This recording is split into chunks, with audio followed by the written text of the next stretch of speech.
What is one conspiracy theory you used to believe that you've now changed your stance on? What is not a conspiracy at this point? When we don't know the facts of an event, then people theorize. Who would you say is someone that you don't trust at this time? You have many public figures who are popular and well-respected. For me, when I lose trust is when they're silent about things that I think they shouldn't be. For example, Deepak Chopra. I used to read his books, and then you see he's like in the Epstein files. What do you do when you have the urge to use escapism as a means to ending everyday stressors in life? I would recommend letting go of judgment around what is escapism and what is self-care.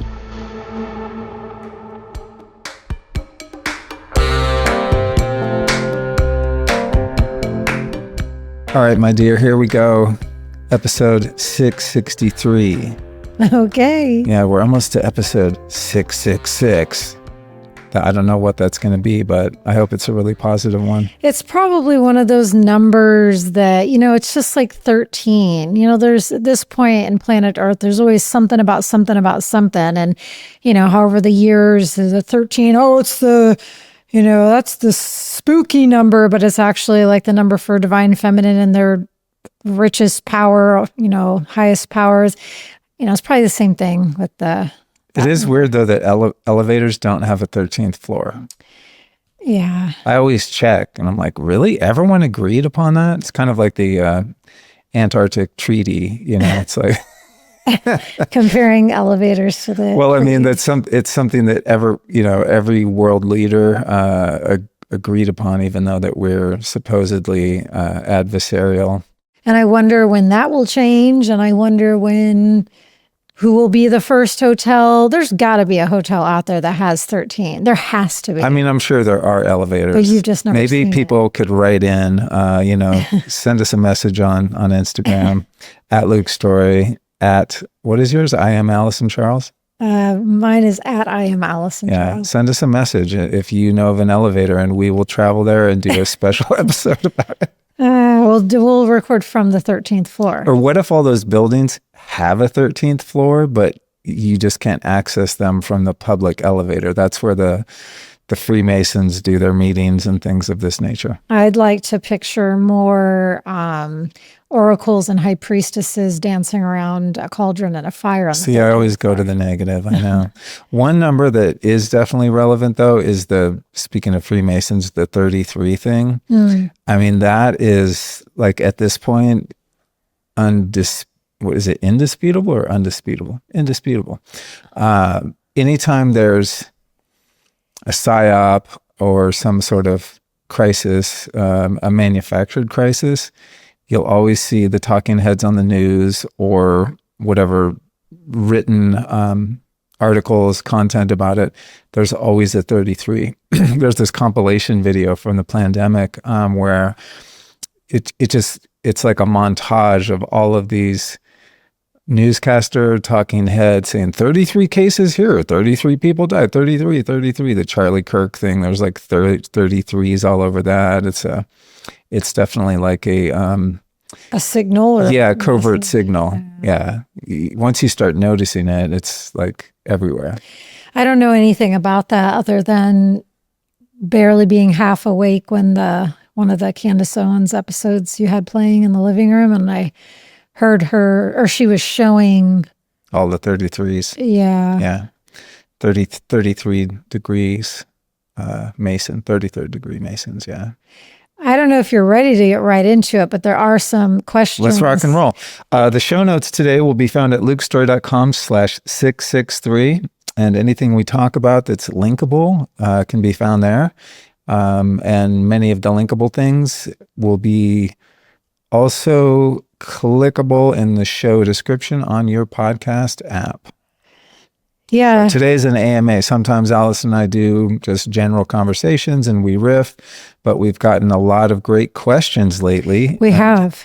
I think we have an abundance of them at this point. We could probably do 10 of these episodes. But keep them coming, because I do kind of pick and choose a little bit. Yeah.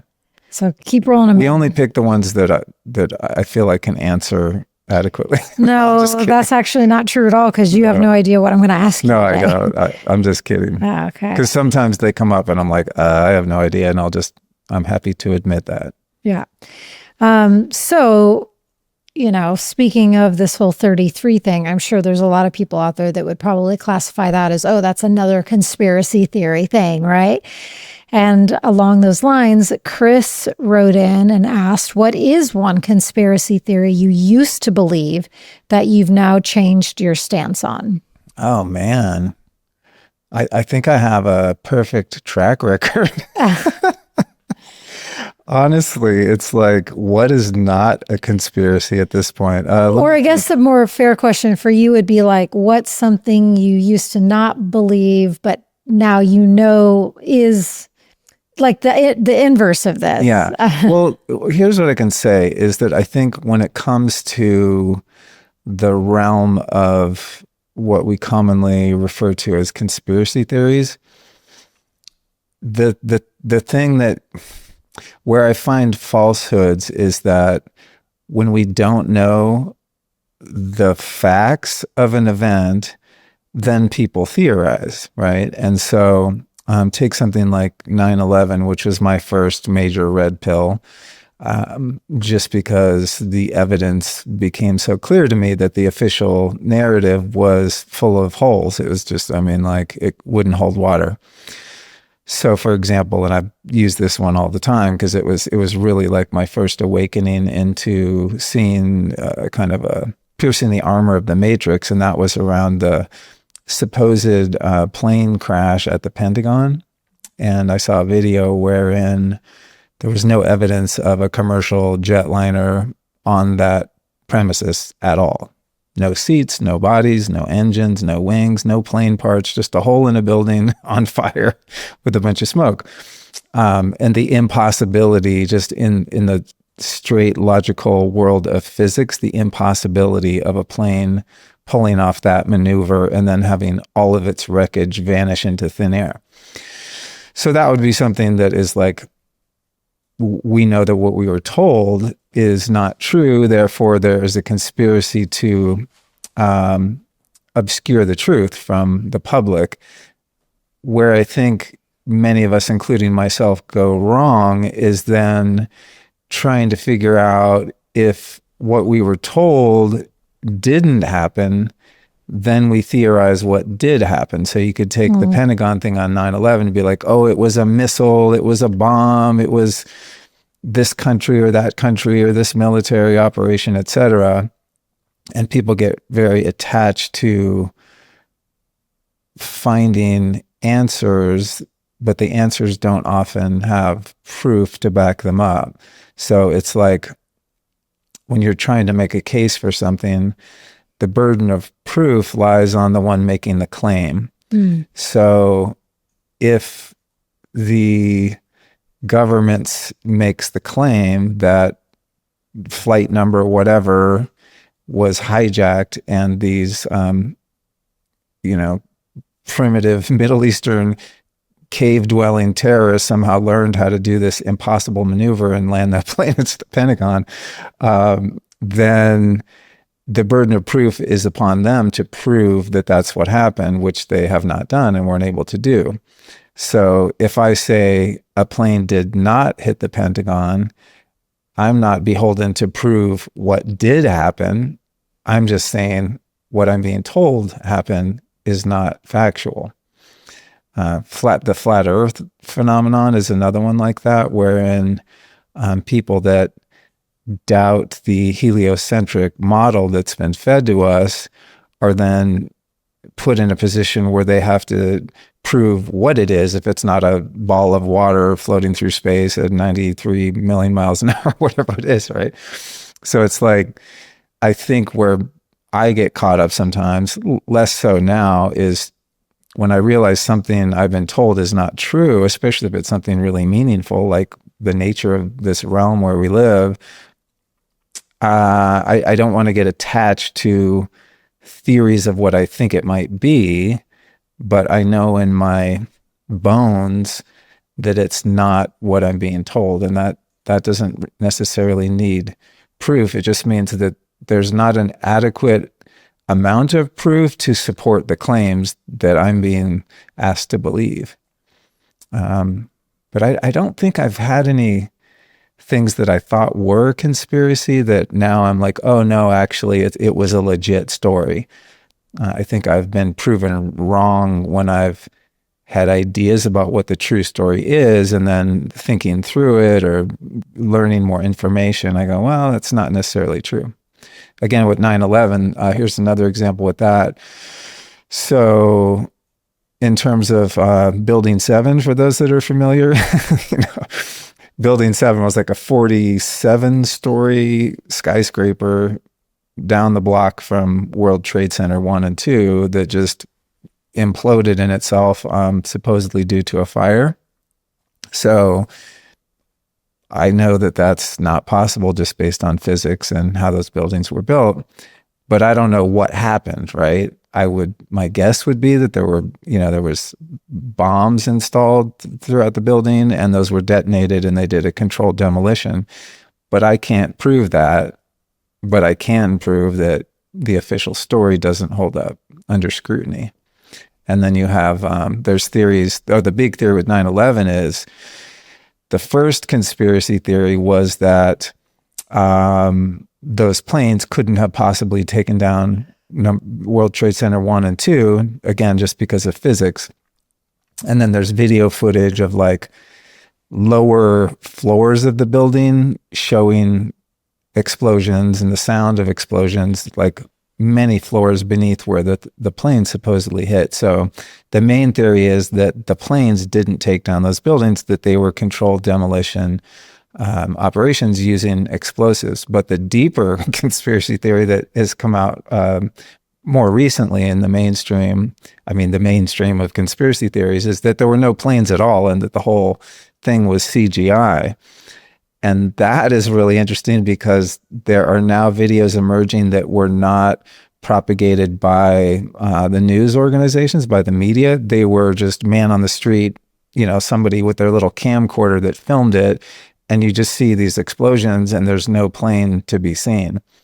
So it's like, there's kind of definitive proof there that there weren't actually any planes and the whole thing was just a complete fabrication.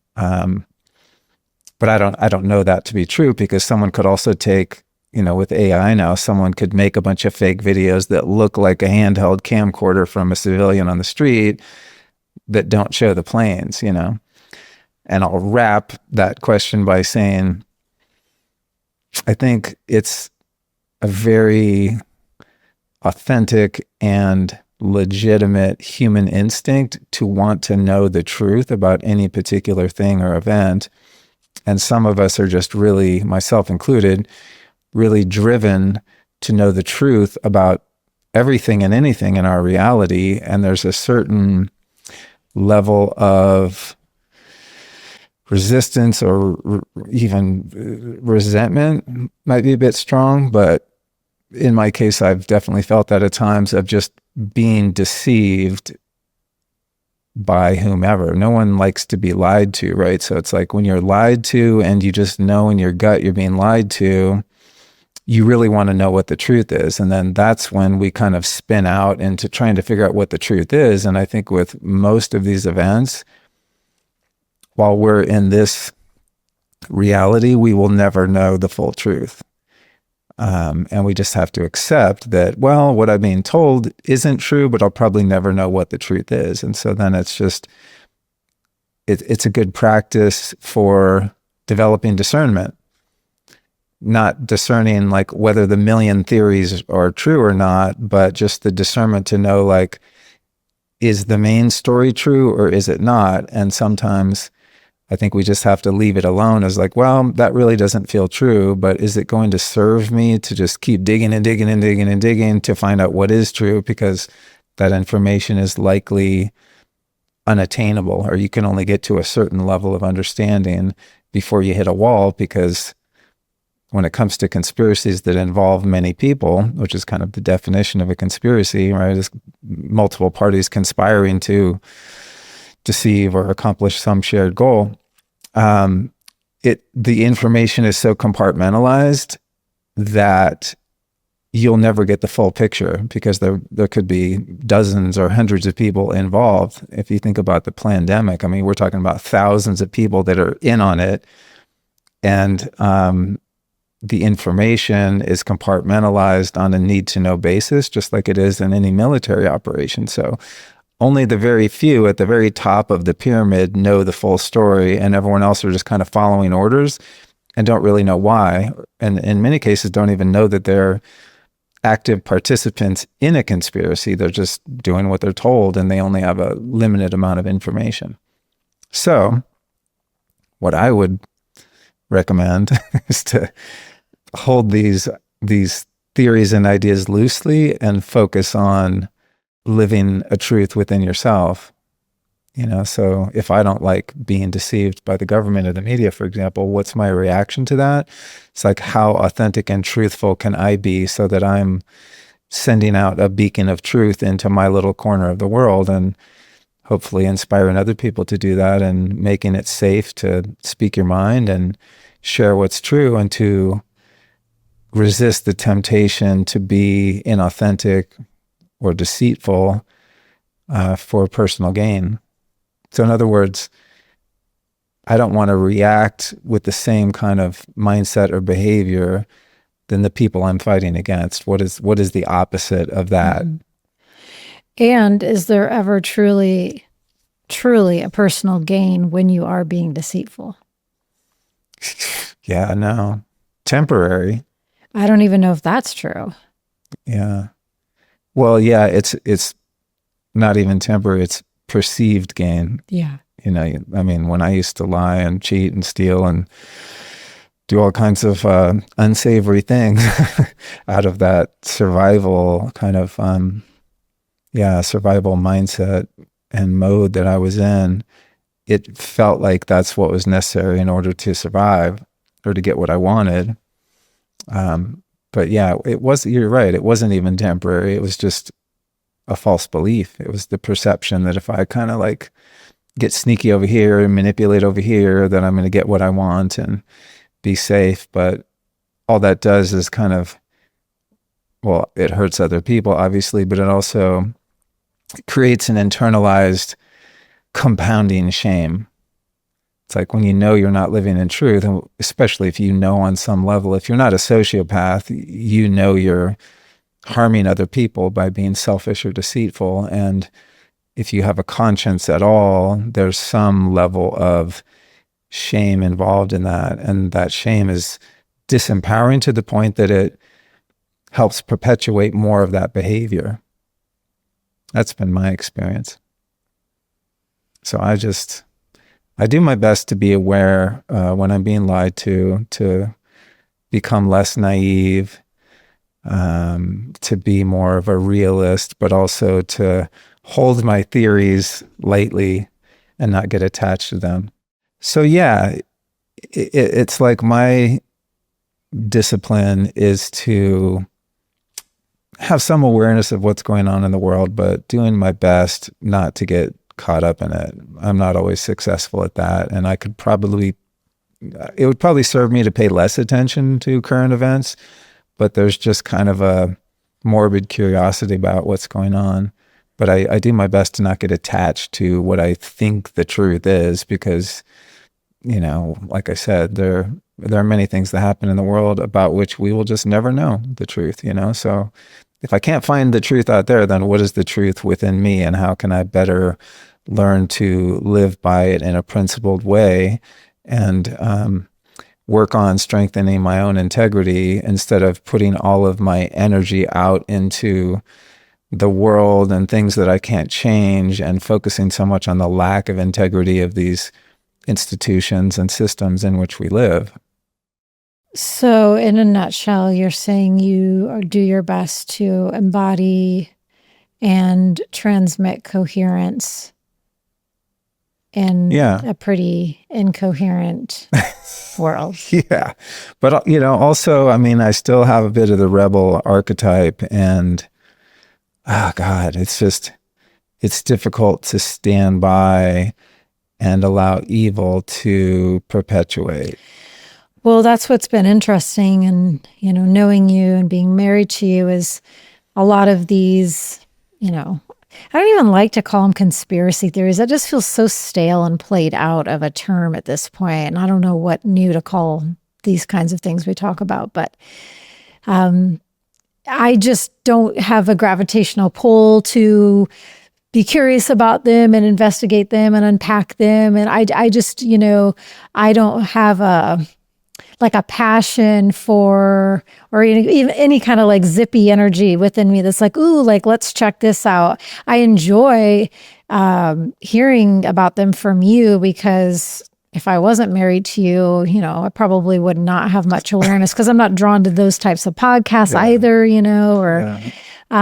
so it's cool that I get to hear some possible other viewpoints about these kinds of things and subject matters.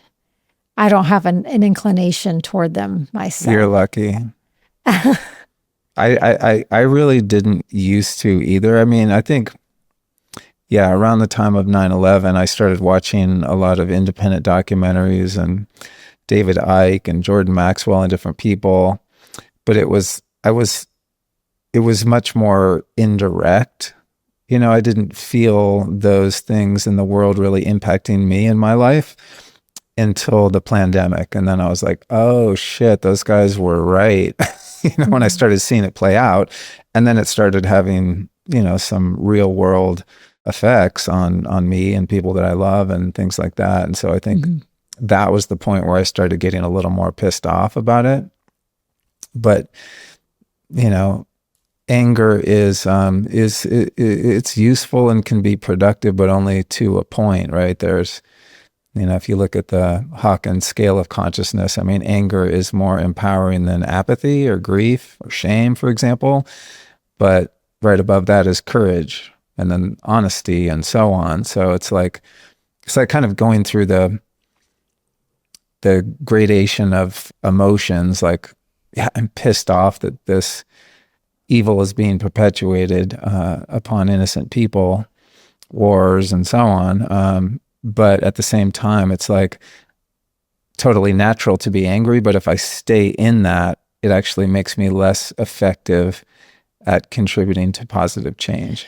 Well, the last little note on all of this that's coming to mind is when I don't know if by the time this airs, if that Brandy woman's episode will have aired, but remember that big code that she unpacked with you about why, one of the biggest reasons as to why you are so drawn to feel as passionate as you do about these kinds of things, and like decoding truth. You guys, will that one have already been out by now? Brandy Gilmore? Yeah, Brandy Gilmore. Yeah, that was a really cool We won't episode. let the cat out of the bag then if we say it's because she with her spiritual gifts, she was able to, I was crossing into the kitchen when you were recording up here with her, and I only heard this one part, but I was like, oh, cool. I was glad I heard this one little section where she was able to see that one of the reasons you are so passionate or fiery toward injustices or things like this is because of what happened to you when you were a little boy. Yeah, totally. I mean, I think a lot of us in the kind of truther movement, people that I know and myself, are people that have experienced significant trauma, especially in childhood. And so, there's a lack of agency, a lack of control. We've had our boundaries crossed. Our sovereignty has been taken. In some cases, betrayal. In some cases, our innocence. People that have been abused and exploited, and so on. Yeah, there's like a core wound triggering, I think, for some of us. I mean, I'll just speak for myself that might not be true for someone who, was raised in a really healthy, supportive, loving family and didn't experience that kind of emotional, physical, sexual trauma, etc. So I think those of us that have had that experience are a bit more fiery. There's like especially when you're young, you don't have the ability to protect yourself or stand up for yourself. And so as you kind of come into your adulthood and awakening and start to establish a sense of agency, it becomes really bothersome to feel like those same things are happening on a larger scale, or to see them happening to other people, because you felt the aftershocks of what that feels like. Yeah, that makes sense. To be harmed, to be abused, and so on.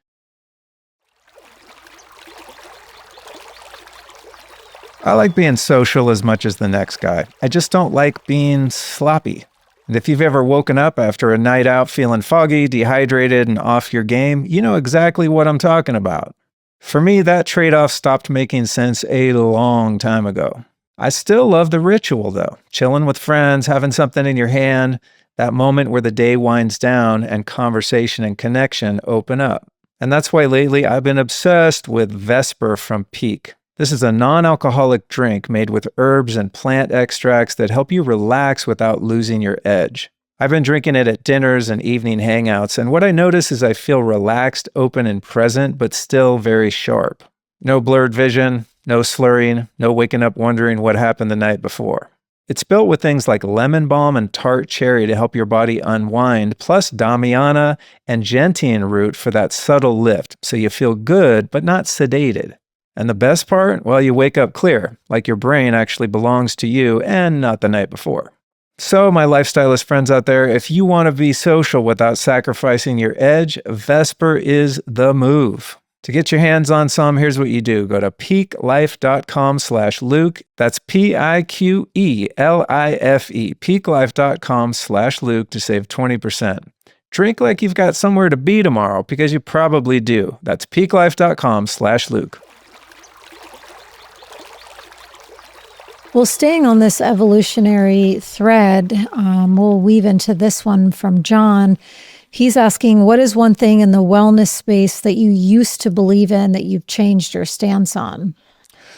Nothing. I've been right 100% of the time. Once again, same answer.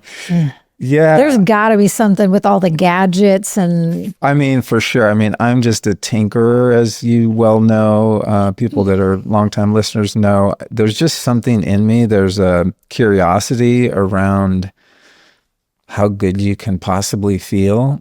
It's not, for me, it's never been about longevity, about like, oh, I want to live until I'm 200 or something. Like, I don't think I would enjoy that much.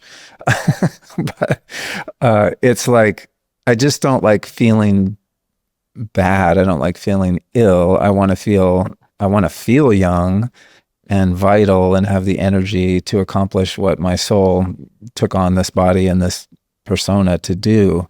So I've tried just about anything and everything I've ever heard of that can be remotely supportive. I think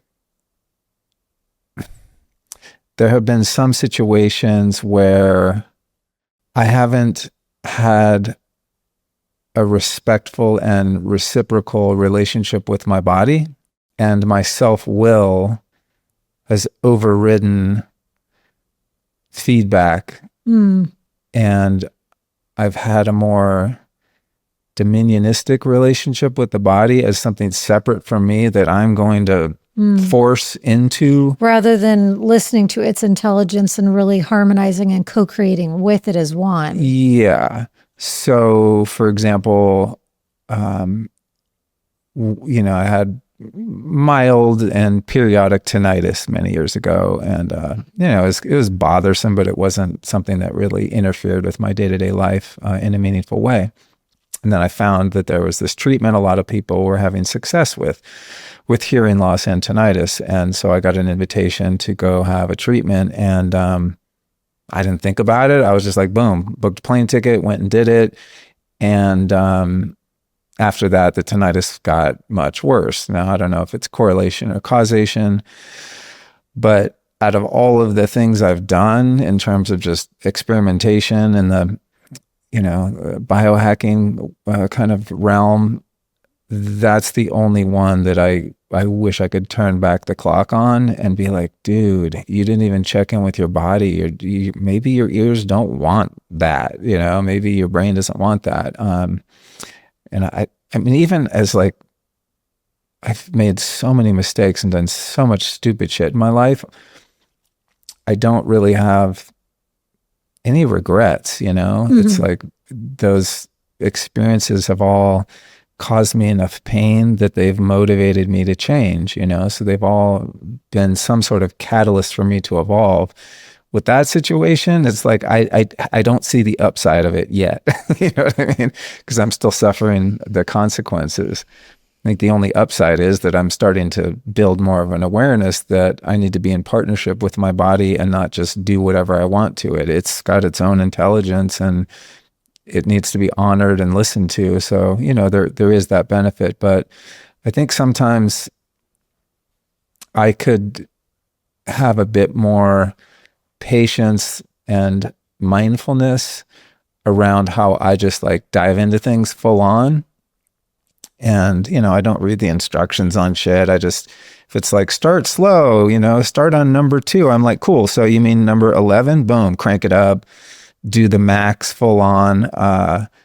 I'm aware. Yeah. So it's not, I guess to the question specifically, nothing comes to mind that's like, oh, I used to think this was really cool or good for you, and then I learned it's harmful. I can't think of anything like that, but it's more about just the psychology of it and being a bit more prudent about things when I adopt them or try them. For example, going back to the tinnitus thing, it's like, of course, for the past 3 years that it's been really off the charts and quite problematic on many levels. I'm trying to figure out what did I do? Then that might help me find a solution if I can find out how I damage my ears, right? So you take something like hyperbaric oxygen therapy, which is, there's a lot of data to support its benefits. So I bought a chamber a few years ago and was just doing tons and tons of those. And then when my tinnitus got really bad, I noticed that if I would go in the hyperbaric chamber, that my tinnitus would be much worse afterward. And after that happened a couple of times, I immediately sold it. So I might have messed my ears up by just overdoing the hyperbaric chambers and not taking necessary precautions. Same with doing ozone in my ears. I've thought of that ozone gas is quite warm and it might be a bit caustic to the delicate inner ear. I never knew that. I never thought about that. I was doing that shit many times a week for years, So I think it's like, not that there are things that have proven to be worthless per se, but just overdoing it in some cases and not being more careful and patient when I discover something new and just charge ahead, Fair enough. Yeah. And there's been tons of supplements that I've wasted money on that I didn't see an effect from, but I haven't really, like, if I think about supplements, there's been nothing that I've had like a negative reaction from or anything like that. There's been things that I've found to be more beneficial than others, and the things that kind of stand the test of time in my personal, day-to-day lifestyle.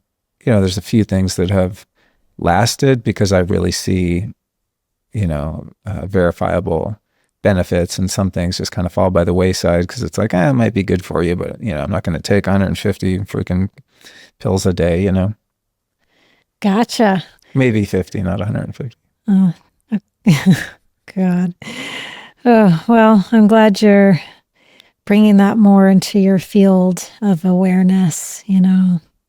We do a good job at letting one another be sovereign but also being, authentically and honestly expressed to each other. And I know that I've definitely spoken up to you a number of times about like, are you sure you really need to do that? Are you sure, like, have you really like sat with that? Are you, like I try to bring in like a second, third, sometimes fourth check on things. But I also don't want to, be a micromanaging hag.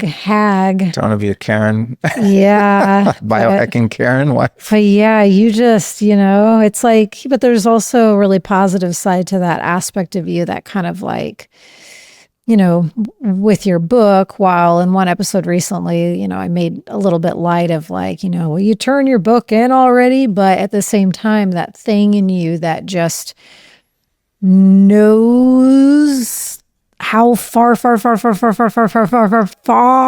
you got to stretch things and go to get that book, to get your book to where you and all parts of you will feel fully pleased and like you know it got it to its quote unquote right place.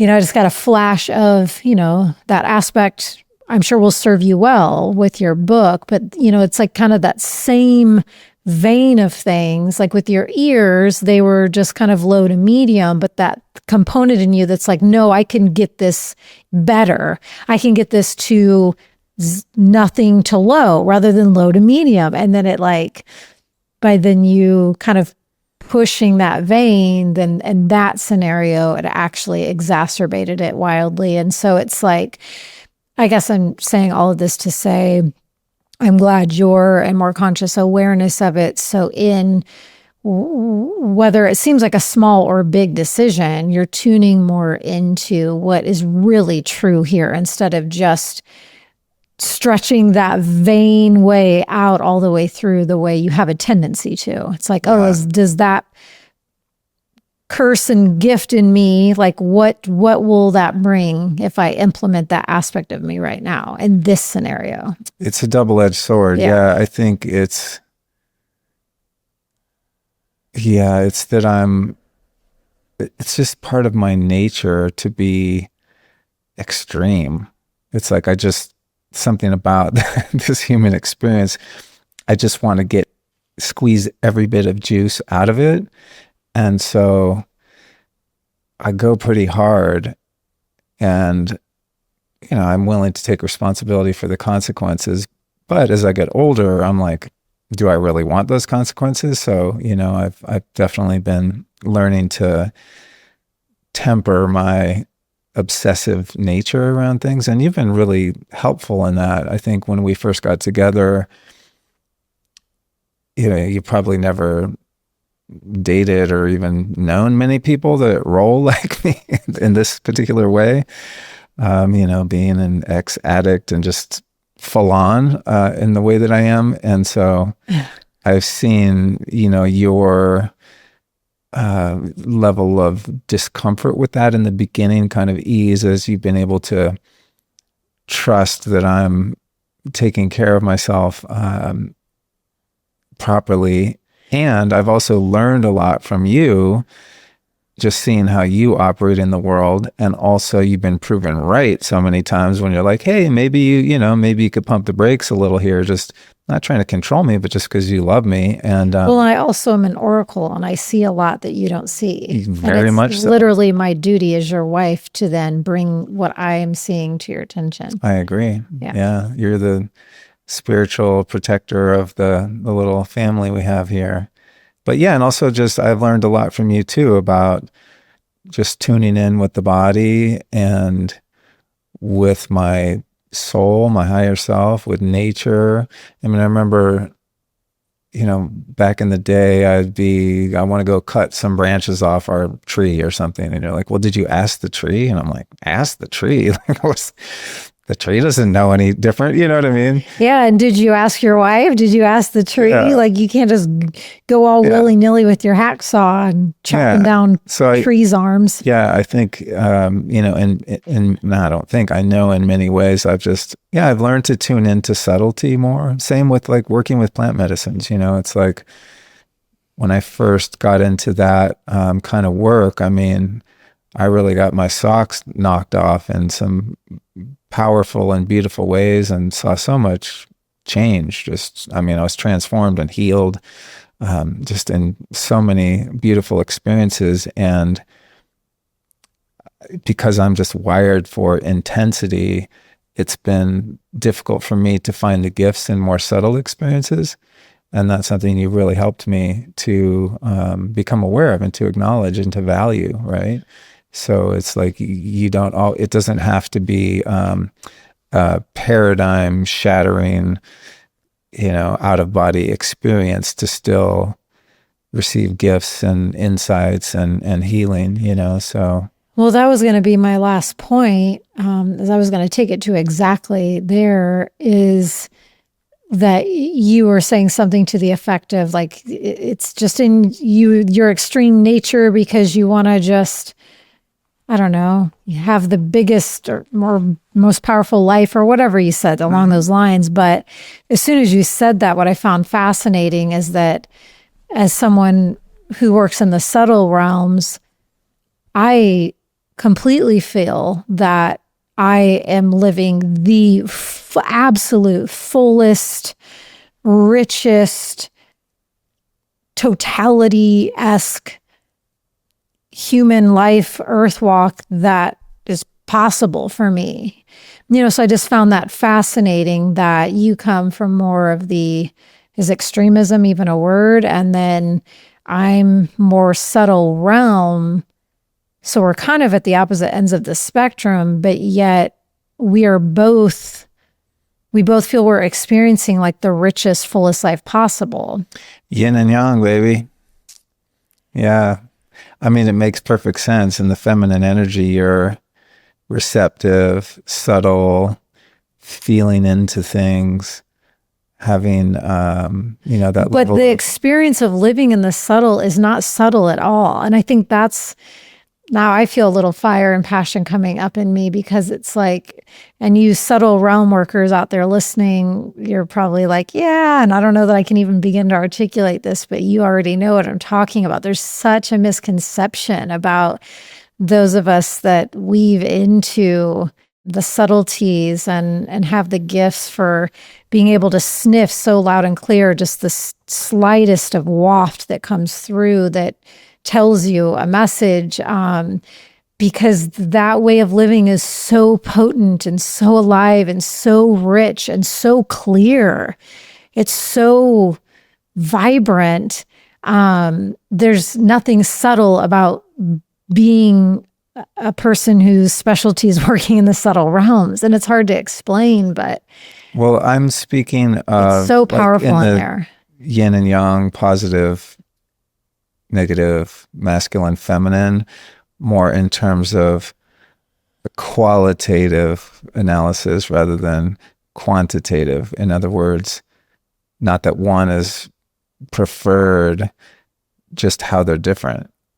So it's like, if you're using a heightened sensitivity, intuition, discernment in a way that is not as overt and that's more subtle, I'm not saying that your experience of that is less valid, meaningful, impactful.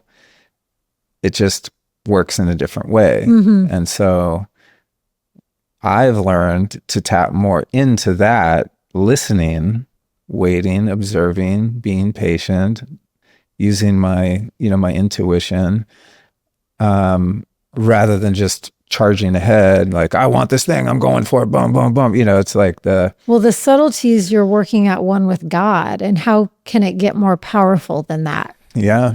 Period. Yeah, true. And again, I'm not saying you're saying this, but I just want to go back to like, there is that misconception about the subtle realms not equating to being powerful. And there just couldn't be anything further from the truth. Yeah. It's the most powerful to me. Yeah. Well, I've experienced that, the past couple of years of writing nonstop for hundreds of hours.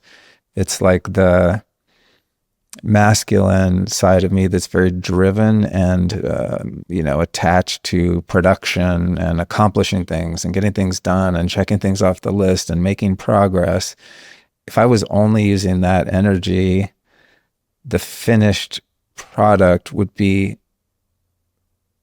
felt in a much different way, in a limited way, by the reader, who is able to tap into the subtleties and the energy behind it. So I've had to learn how to tap into the get shit done discipline of doing the work, but what's behind the work is more of the feminine energy, the creativity, being very aware and conscious of like, what is the intentionality behind the words that are being produced and, added to documents, and how many words are they, it's like, there's kind of the physical manifestation is the result of the masculine side that's like driven by accomplishment, but the actual essence of the work is driven by the more fluid, creative, artistic part of myself. It's more from my heart than from the mind, right? And alignment and coherence. Yeah.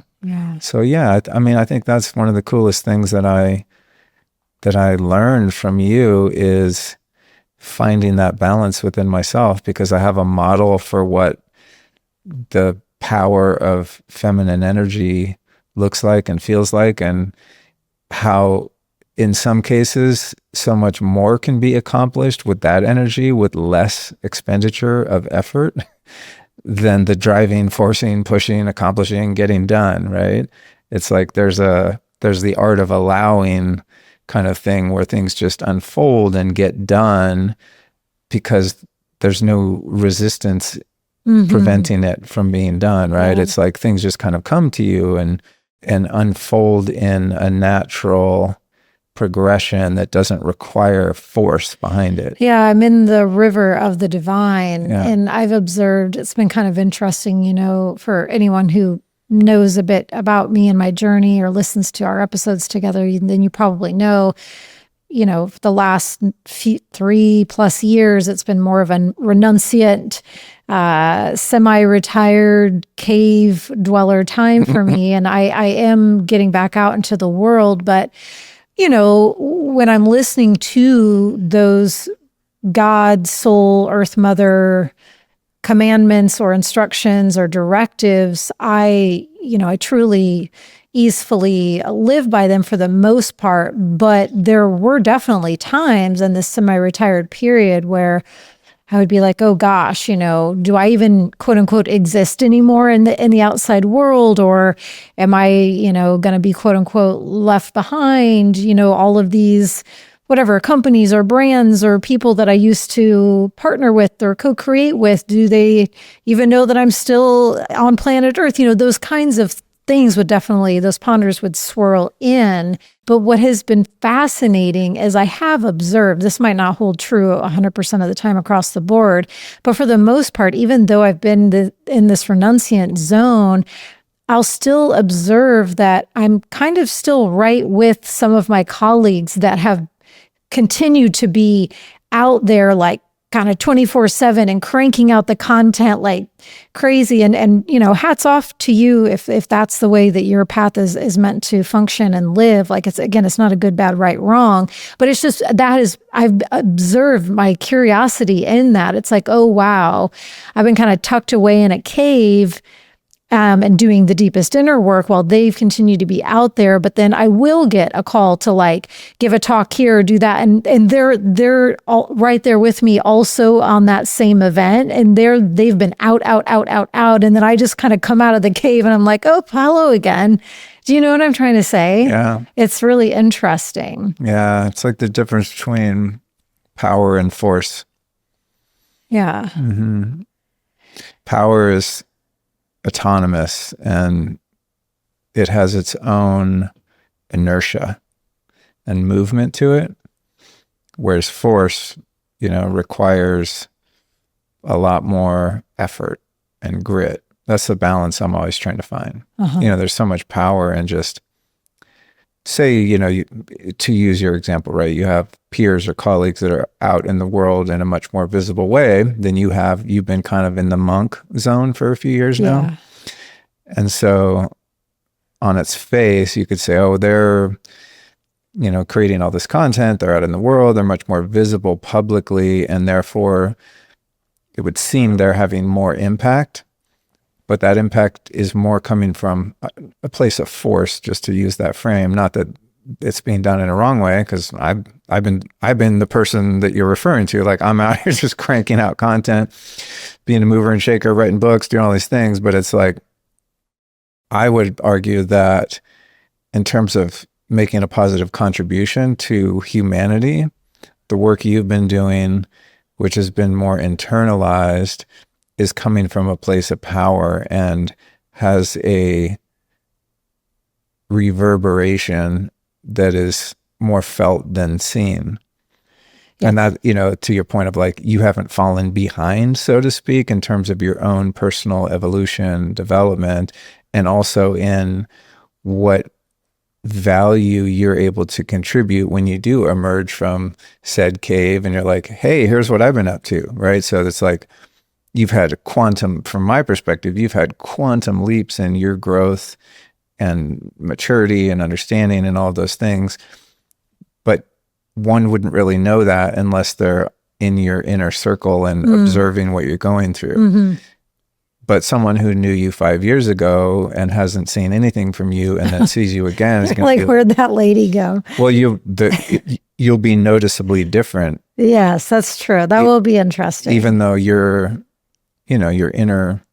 experience has been more internalized and more private. Yeah. We're living in the most advanced time in human history. So why are so many of us exhausted, wired, and barely holding it together? Back when I started this podcast in 2016, I was living under 2 cell towers in LA, and it was a nightmare. I had insomnia, migraines, blurred vision, vertigo, nausea.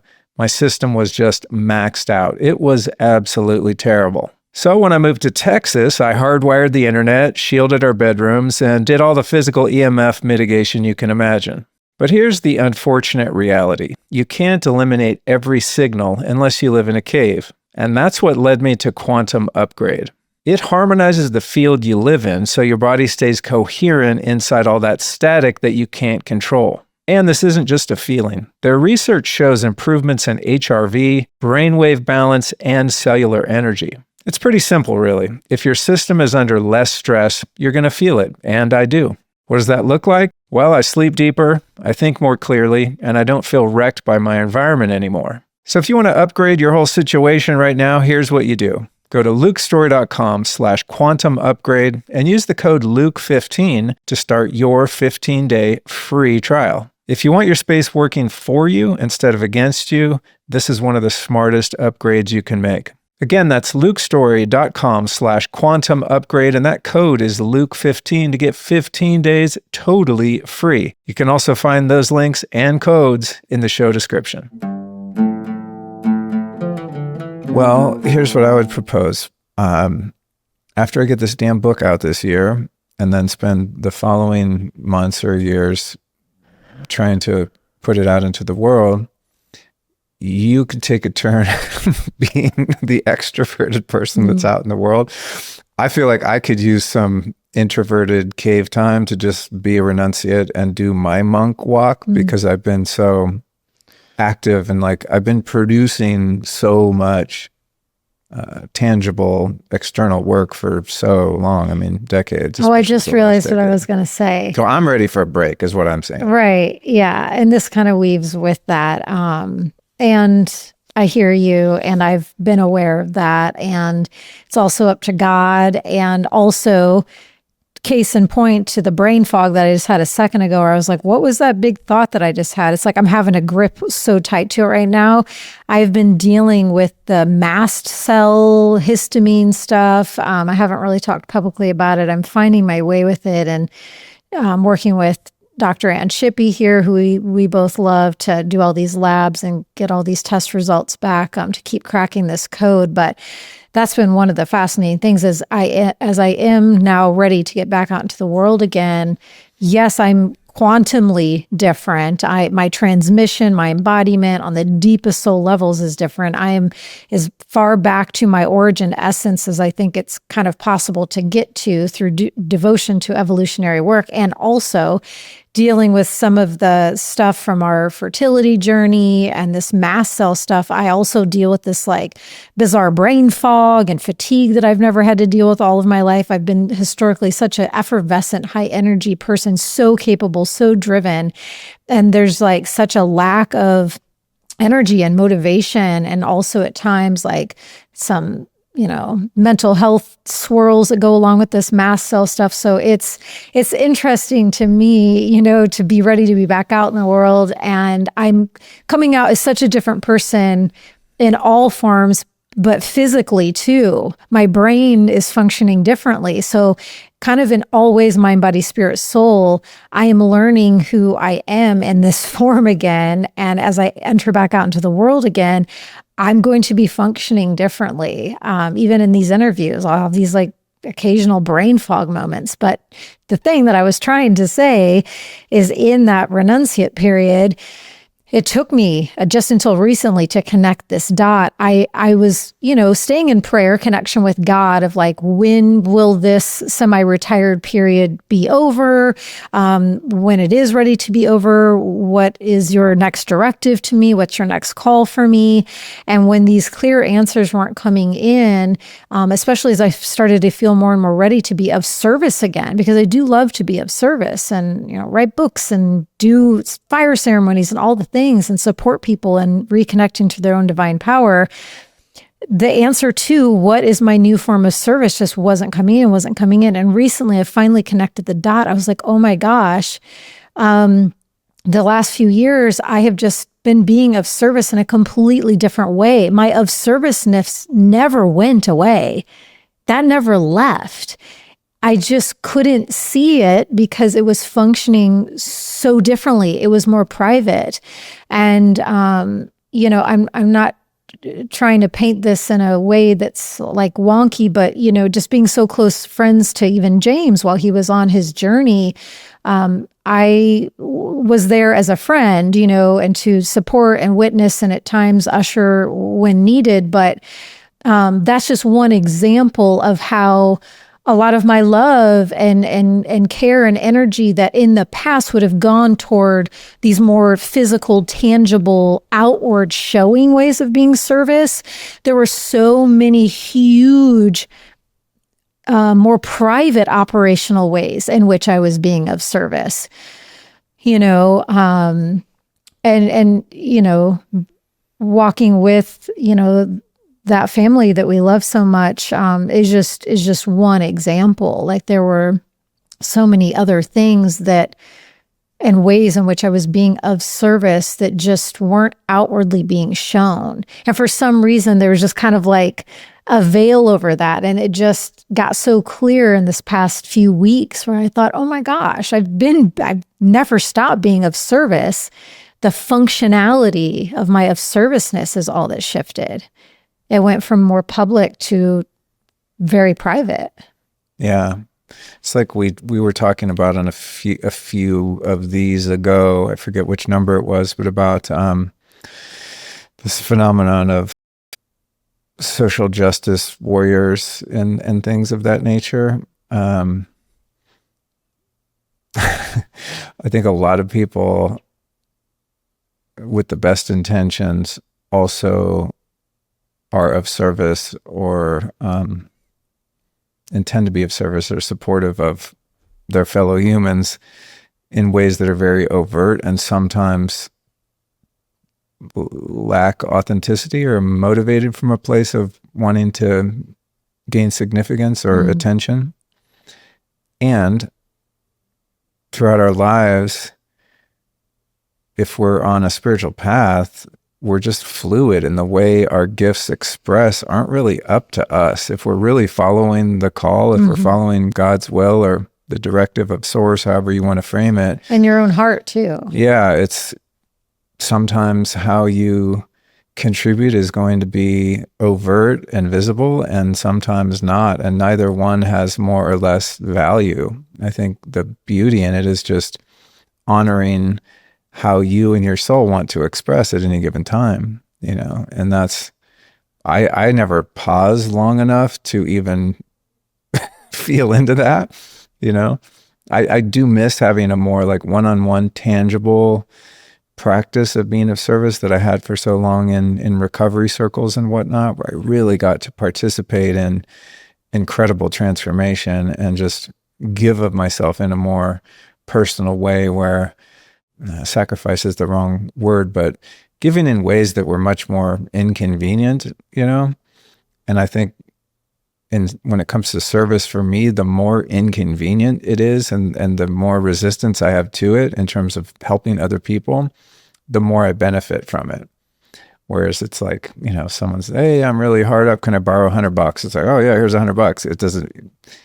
It doesn't sting, you know what I mean? Where if someone's like, hey, can you drive me to the airport at 4 a.m. on Sunday morning or whatever, right? It's like, oh man, God, I really don't want to do that, but it's the right thing to do, so I'm going to do it. And I would just feel so good having done that. There'd be much more of a reward in that than giving, someone on the street, a couple bucks or something like that in front of 7-Eleven, right? It's just like low hanging fruit. But if you think about, the way I think about it is a rising tide lifts all boats, when it comes to consciousness. And so it's like you see these mass meditation events and groups, right? Where people on a certain date and time will meditate with a certain intentionality around love or creating harmony. And they've done tests on this where the crime rates get lower in a certain city that is being preyed upon or meditated upon, right? Those people aren't out there with protest signs and, throwing Molotov cocktails. They're probably having more of an impact doing that inner evolutionary work than many people are who are out making a bunch of noise, And people are just suited for different things. I mean, God bless the warriors that are out there fighting the man and doing it in a way that's really visible and quantifiable, but I think that most of the change we want to see in the world comes as a result of doing our own interpersonal work and also the work with our immediate relationships. It's you and I have like put in a lot of, I don't say it's work, I don't think about it like that, but we've paid a lot of attention around how we relate and the kind of relationship we want and the kind of love we want to share and how we want to support each other. And there's we might not be, at the moment, like teaching about conscious relationships or something, which we've done and will do. But I know when we're out in public and we're together and we have the kind of love that we have, that has a massive impact that doesn't need to be stated and doesn't need a t-shirt slogan. It's just, it's an embodiment, and most of the people, and we've talked about, certain people that we've interacted with, like Swami over the years, where you're just like, whoa, that person's the real deal, right? There's a felt sense of their power and their presence, but they're working in the subtle realms and are relatively unknown publicly. He doesn't even really have an Instagram and all of that stuff. Exactly. And I've found sometimes the people that have positively impacted me are usually the most low-key and unknown, kind of obscure people. Even Steve in New Mexico, Yeah, he doesn't have any social, he doesn't even have a website. Yeah, exactly. And there's a lot of light workers that we'll never even know. They're just existing, and the way they're helping to contribute and share their gifts and share their love is done in a way that is anonymous. There's no, there's no valuation on which way is better or not. It's just a matter of like where you are in your life and how tuned in you are to yourself. Right. And what, to the best of your ability, what feels in most pristine alignment to the accordance of pure love, God's will, and the directives of your soul and its calling for why it came to earth in the first place. So, yeah. All right. Well, that was a long, winding road from whatever that originally. I don't even know what we started with either. I think it started people with submit the questions. They're like, you answered the question in the first 5 minutes. I'm good. I think it was this. We've only done 2 so far, and that was like, what's something in the wellness space you used to believe in? I think. Oh my God! I think we ended from where we did from that. So this one can be a short. This is where we need like a producer or director that's like, guys, you're not answering the question anymore. No. I'm a producer, and we're doing it right. So good. This can be like kind of a short, somewhat silly one before we get to your Luke's favorite things. Jojo asks, who would you say is someone that you don't trust at this time? I just thought that was such an odd, random, specific question. First one would be Jared. Who do you not trust? The silent man in the room. I don't know what he's up to. No. I think for me... Keep it honest. I am. I mean, obviously that they're not interested in people I don't trust on a personal level, but No, I bet she is. She's probably like, who's someone that in your... I can't think of anyone who's broken trust with me personally lately. I'm sure there are, but I don't know. I don't tend to focus on them. But I can answer more broadly, and that is, you have many public figures who are popular and well-respected, many of whom I've thought well of and respected. I think when people show their colors, and for me, when I lose trust is when they're silent about things that I think they shouldn't be, or if I catch them being out of alignment or deceitful. So, for example, Deepak Chopra is someone that I used to, I used to read his books and listen to his audiobooks back in the day. I mean, I'm going 20 years ago or something. It's not like a teacher that has stayed with me, but someone I definitely learned from and was inspired by. And then you see, he's like in the Epstein files, you know what I mean? I mean, not in a super incriminating way. But a couple of things, I didn't read that stuff and go down that rabbit hole, but just the one email I saw, just what he said about women, or there was some... Well, he was kind of maybe joking to play devil's advocate that God is a construct, but hot girls aren't. It was something like that. Yeah, well, that's not funny. Yeah, so coming from someone else, you just be like, oh, haha. But, when someone is representing themselves as a spiritual teacher and things like that, that becomes problematic in terms of the authenticity of their message.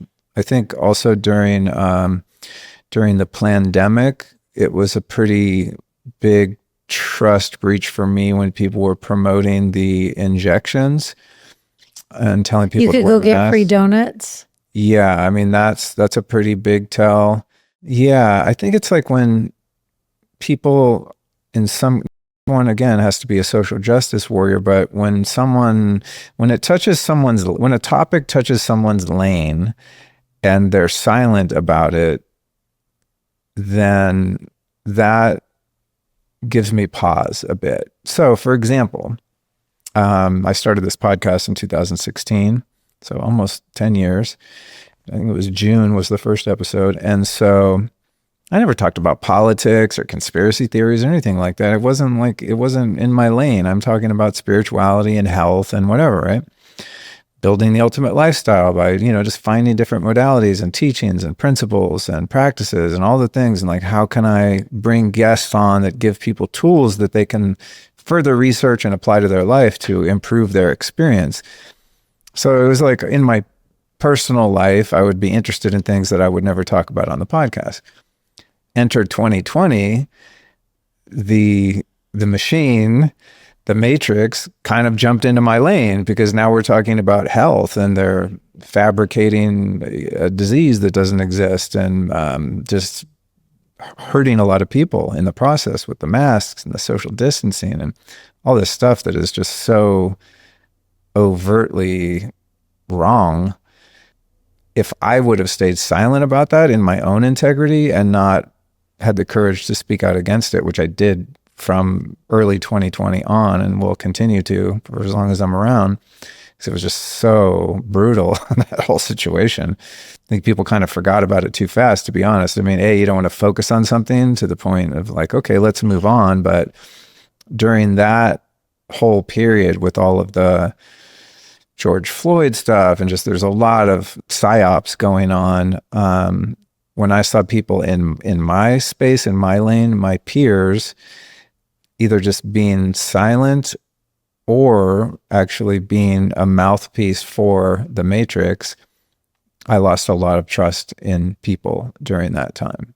And also noticed like when it became more mainstream to speak the truth all of a sudden about they these showed things, up. yeah, then everyone's like an anti-vaxxer all of a sudden, it's kind of like, dude, where were you June 2020, homie? It's like, I mean, I got shadow banned on social media. I lost advertisers. I mean, I didn't get a lot of heat and a lot of blowback, but it definitely didn't help me in terms of my mainstream potential to be a, I don't know, Lewis Howes or Jay Shetty or, whoever, like some of the bigger podcasters in the personal development space. And I don't know if you'd want to edit this next part out, but even in your book process.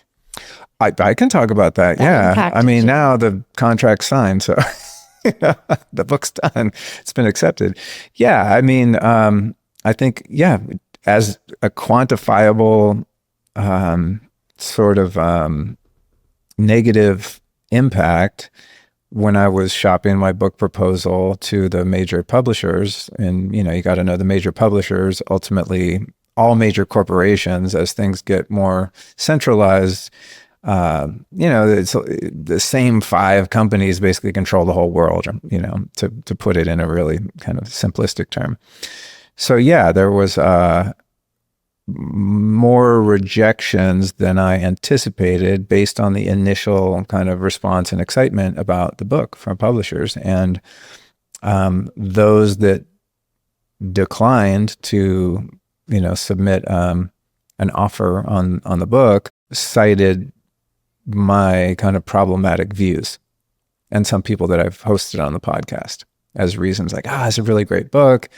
He's a great guy. He's got a great platform, but he's a little too fringe, a little too outspoken about certain things. So I feel very blessed that my publisher was willing to kind of take a chance on me. And I'm hoping we're able to sense the intentionality of how I talk about things and why I talk about them, and that I'm not trying to hurt anyone. I just am actually, if I'm outspoken about something that I believe to be wrong, such as the pandemic, for example, I'm not doing it for any reason other than to just bring awareness to something that I think will be helpful to people and maybe prevent some people from really being harmed.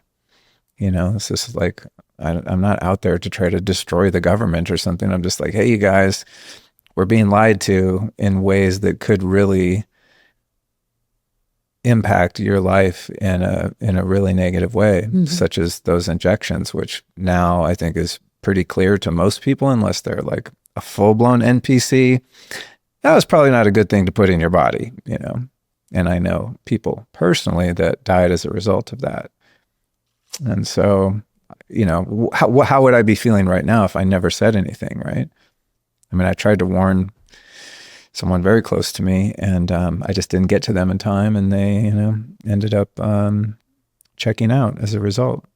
So I've lost trust for a lot of people, but I don't focus on it. It's just, I see signs and then I go, okay, I don't know if we're on the same team. We're just not aligned. It's not about making people wrong or about me standing on my pedestal being right. I'm sure there's tons of things I've been wrong about too, but when someone's kind of created a platform and I can see that they probably know more than they're letting on to, and they're not being truthful and authentic about their position, especially when you see that they're silent, and then all of a sudden when it's kind of safe, then they come out and start being outspoken to kind of, I don't know, jump on the bandwagon or increase their engagement or relevance or whatever. It's a little bit problematic. Gotcha. And there's also things that I talk about privately with my friends, with you, that I don't feel would be appropriate to talk about in the same way on the podcast. I mean, I think everyone that kind of has a public persona, right? You have certain things that you might believe or ideas that you're teasing apart, trying to understand, that it isn't required that you necessarily talk about them publicly either, because they're private and there's no purpose in sharing them more publicly. Or in my case, sometimes I also don't speak on things unless and until I have a somewhat clear understanding and position. And that's just, it takes me a while to kind of just feel into things, right? So I'm not going to be the guy like the day a news story breaks. Right. I'm not like, that's why I don't have a YouTube channel where it's like Luke's reaction videos. Like, I don't know what I think about stuff. Right. The dust has to settle a little. Got to marinate on this. Yeah, before I kind of can go, I have an idea what's going on here. And then that idea might not be true. But, with my ideas around Convid, kind of everything that people like David Icke were talking about 30 years ago that I was studying 20 years ago, the playbook doesn't really change. The circumstances of how those initiatives and kind of conspiracies come to light changes because we're in a different time. But it's like when you look at the end result of more control, totalitarian tiptoe thing, it's like incrementally going toward the same goal. When you kind of look ahead at the outcome, it's easier to see the steps and identify them. I'm all for a healthy gut and detox programs, but honestly, most detoxes just seem like an expensive way to have a terrible week. You know what I'm talking about? Harsh ingredients, cramping, fatigue. You're basically forcing your body to flush everything out, whether it's ready or not. Personally, that never made sense to me. Because let's face it, your poor gut is already dealing with enough. Pesticides, food additives, environmental toxins, all day, every day. So instead of forcing the detox process, I use something that actually works with my body. It's called Daily Gut Detox from Just Thrive. And it's one of the simplest, gentlest ways I know to keep my gut in a good place. It uses something called immunoglobulins, which bind like a magnet to toxins, microbes, and other irritants in your gut and help carry them right out of your body. So there's no harsh flushing, no crash, no feeling wrecked for days like you would on some of the other more aggressive detox programs. It's something you can take daily that keeps your gut clean and functioning the way it's supposed to. For me, that shows up as smoother digestion, better energy, and feeling more like myself on a day-to-day basis. So if you want to get your gut detox dialed in, here is what you do. Go to justthrivehealth.com/Luke and use the code Luke to get 20% off your order. So now, thanks to Just Thrive, you can stop punishing your body with harsh cleanses and start supporting it the way it was designed to work. Again, that link, which you'll also find clickable in the show description, is justthrivehealth.com/Luke, and that code is Luke. All right. You want to get to all these goodies sitting on the floor here? Yes. What are we calling this? Drum roll, please. Luke's latest. Oh, Luke's latest. It has the double L, kind of as a ring to it. I called it the wrong thing. I'm open to better, kind of brand names on this. Mine was the very unique Luke's favorite things. Yeah, I mean, that's accurate, but it doesn't really, doesn't have a ring to it. Well, I know. I was being sarcastic when I said that was unique. Luke's latest. I don't know. We'll come up with something. But for those that haven't heard these AMA episodes, we do one a month, right? And every month I discover something new that I think is really cool. And so I get excited about it. And oftentimes it's like I just got the thing the day before that day, and I just tried it once. Which brings me to the first one. This is called the Pulsetto, and this is a vagus nerve stimulator. And this one is super cool because it's hands-free and it does both sides at once. So I've had some others. I have a drawer full. I mean, I think I have two of other ones. I forget their names right offhand. But they work essentially the same way. You put some of this conductive electrode gel on your neck, and then you would hold the device there. And it's not hard to hold it there. It's maybe 5-10 minute treatment, but still you can't really do anything else while you're doing it. But the Pulsetto goes around your neck, and you put the little gel on, and you just leave it there for your 8 to 10 minutes. And it has a really great, because I'm always looking at like how the app functions and how easy it is to use things. Sometimes people develop really great technologies in the wellness space, but they're not user-friendly. They're a total pain in the ass. And so I've had devices and things like that over the years that I see benefits from, but it's just such a hassle to use them. So I just kind of fall out of the habit. This one I've used twice, super cool. And for those that are unaware with the vagus nerve, this has to do with balancing your nervous system so that you are able to fluctuate between sympathetic and parasympathetic, right? So you need to be in a sympathetic nervous system state to be active and get things done and have conversations like this and so on. But if you're always stuck in that, it's not good for your long-term health and overall well-being. likewise, if you were always parasympathetic, you would just be taking a nap and meditating all day and never get anything done. So working with the vagal tone allows you to have more agency over your nervous system and to be able to relax when you want to and to be motivated and adaptation. Yeah, adaptation energy, right. So I found a lot of benefit from working with these technologies in general. So I'm really excited with this one because the ease of use, and it also has a number of different frequencies. So there's some that are designed more to help with sleep onset and sleep quality and duration, and some for anxiety and so on. So I'm just getting to know the app. So it's a new one, but I'm super excited, and we'll link to it in the show notes at lukestory.com/663 for people that want to check it out. The only gripe I would have with this one is that it is synced with Bluetooth. And anyone that knows me knows, like, I'm just so anti-EMF, but in order for it to work the way that it works, it's kind of required. And unfortunately, a lot of the innovations in the wellness tech space, they want ease of use. And so they don't want a bunch of wires, and it just becomes complicated for people. So most people that aren't super EMF sensitive and EMF aware would be like, I don't want a bunch of wires. Cool, Bluetooth. I get to sync it with my phone. It's a little bit annoying to me.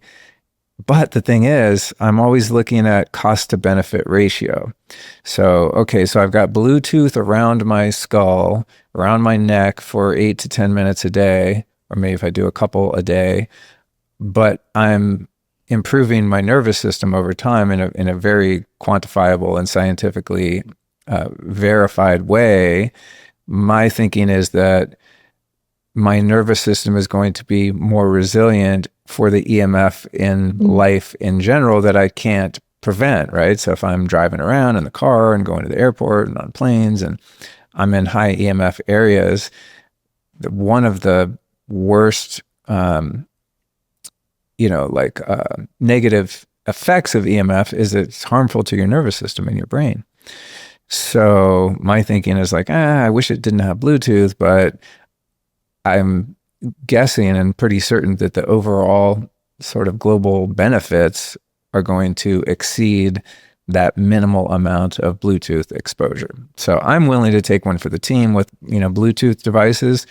Some people that are like way more hardcore about EMF would probably skip it. But I know my own body, and I can feel when something is beneficial. So shout out to Pulsetto for designing something awesome. And, the Bluetooth is probably not a big deal, but if they had a wired one, I would pay more for that, put it that way. So that's the first one. Okay. The second one is a rediscovery of a compound that I started using, 15 years ago or something, called astaxanthin, which is a marine algae extract. It's like a red algae. Super cool. Different than spirulina or chlorella, which are other microalgae that are also really good for you, but this works in a different way. I did a show with the inventor of this recently. It's called AX3, BioPure Astaxanthin, and I was really impressed by that conversation to the point where now I'm mega dosing this, not in a dangerous way. Oh boy. Yeah, no. I mean, you kind of, the minimum dose would be 1 capsule a day, which is 12 milligrams. So I'm doing like 2 in the morning, 2 at night. What does it do? It's a really powerful antioxidant and helps mitigate the damage of oxidative stress. Oxidative stress comes from, need that. I don't like to push my supplements on you. Yeah, but I didn't know it existed yet. Yeah. Well, I didn't. It's been my secret. I only have 1 bag left. I don't want you to hog it. No. So what that means is you get oxidative stress from just living, right? Your mitochondria produce energy in your cells, and just like the energy that your car engine produces, there's a byproducts, there's exhaust from that. And so oxidative stress, free radicals, this is just from being alive and being active. But one of the main sources of oxidative stress is EMF. Wah, wah, wah. So I think of astaxanthin as a comprehensive antioxidant, anti-inflammatory, and there's tons of data to support that fact. And it does it in a very unique way. Also, sun damage. That's another source of oxidative stress. I love to get a lot of sun, and it's beneficial, but also has a downside of the oxidative stress. So I think of astaxanthin as internal sunscreen, anti-inflammatory for my old aching joints, really good for skin, really good for hair as well. But my main thing is the resilience to EMF. So this is kind of, to me, it's like an internal shielding for EMF. It's capsules. Yep. Also did a podcast about this one recently, and I had just started using it. So I was like, I believe in it. I read the data, did the things, I did my due diligence and was like, yeah, this is legit. I'm going to start using it. But again, it was a conversation. I was like, holy shit, this is amazing. And this is called Active Skin Repair. And so they have two main products. I can never pronounce this one acid. What's it called? Oh, Jesus. Want me to try? I don't think it's on the bottle. Hypochloric acid? Hypochlorous acid. And this is something that your body produces when you get a cut, burn, scrape, bug bite, whatever. Anytime you break your skin or injure your skin, your body produces this acid via your white blood cells, and it gets delivered to the site of irritation, eczema, psoriasis, whatever, acne, and your body makes it. So it's a natural compound that's been synthesized. And at first I was like, active skin repair? That's kind of a weird name for a skin product. Why isn't it called super lotion or something? But it really does repair your skin. So it's antimicrobial and can be used on, skin fungus, athlete's foot, all this kind of stuff. But I use it right now on bug bites, and also just when I'm getting irritated skin. As you know, I often have weird red irritated feet for some reason. Aww, I've been to a podiatrist. They're like, yeah, we don't know. You have like red, shiny, weird feet. Good luck to you. Remember when you used to joke and call them zombie feet? Yes. Little zombie toes. There's a reason why I wear socks on this podcast video, folks. I do not have attractive feet. Very strange toenails, crooked toes from foot binding when I was a little rock and roller who would only wear Beetle boots 2 sizes too small because I was insecure about my massive feet. Well, it's because kids at school used to make fun of you because you had big feet. They did. They'd be like, why'd you wear your skis to school, Luke? Aww. Yeah. And so I would cram my feet into shoes that were too small, like my whole childhood. So God bless your feet, honey. Yeah, God bless them. Anyway, it's probably TMI for those listening and watching, but this active skin repair is legit. It's like the ultimate first aid. So think about Neosporin, but not made from petroleum oil and chemicals. It actually works. And then they have this other hydrating cream, which I was like, I don't need hydrating, but this is hyaluronic acid, which is used in a lot of really high-end skincare products. But these guys have like super concentrated version of that. So this is really good for anti-aging, wrinkles, blemishes, and so on. You didn't show me that one. You hid that one. I don't, like I said, No, because you showed me the other ones. You just conveniently left out that they made the one for the face. Bottle. And you hear me talking about the notices or the things I'm noticing in my face changing. You know why I don't tell you about some of these things is because in the past I've overwhelmed you. That's true. Trying to push too many things on you, and you'll be. But I would never feel overwhelmed with a collagen face, or not collagen, a hyaluronic. Okay, well, while we're at it, you want to get the grill on point? Go back to your 20s. I know what to do. What? If you want to take care of your skin, yes. Okay, you can use this hyaluronic acid. Right. Okay? What I like about it is it is proven to be really effective, but it doesn't make you greasy because it's like a gel. Let me feel it. So, but the other thing I haven't told you that you've probably seen in the refrigerator, and that is living silica. And it's a really concentrated silica. I take it because it displaces aluminum, and my brain is full of aluminum from breathing chemtrails for 55 years and probably drinking out of aluminum cans and so on.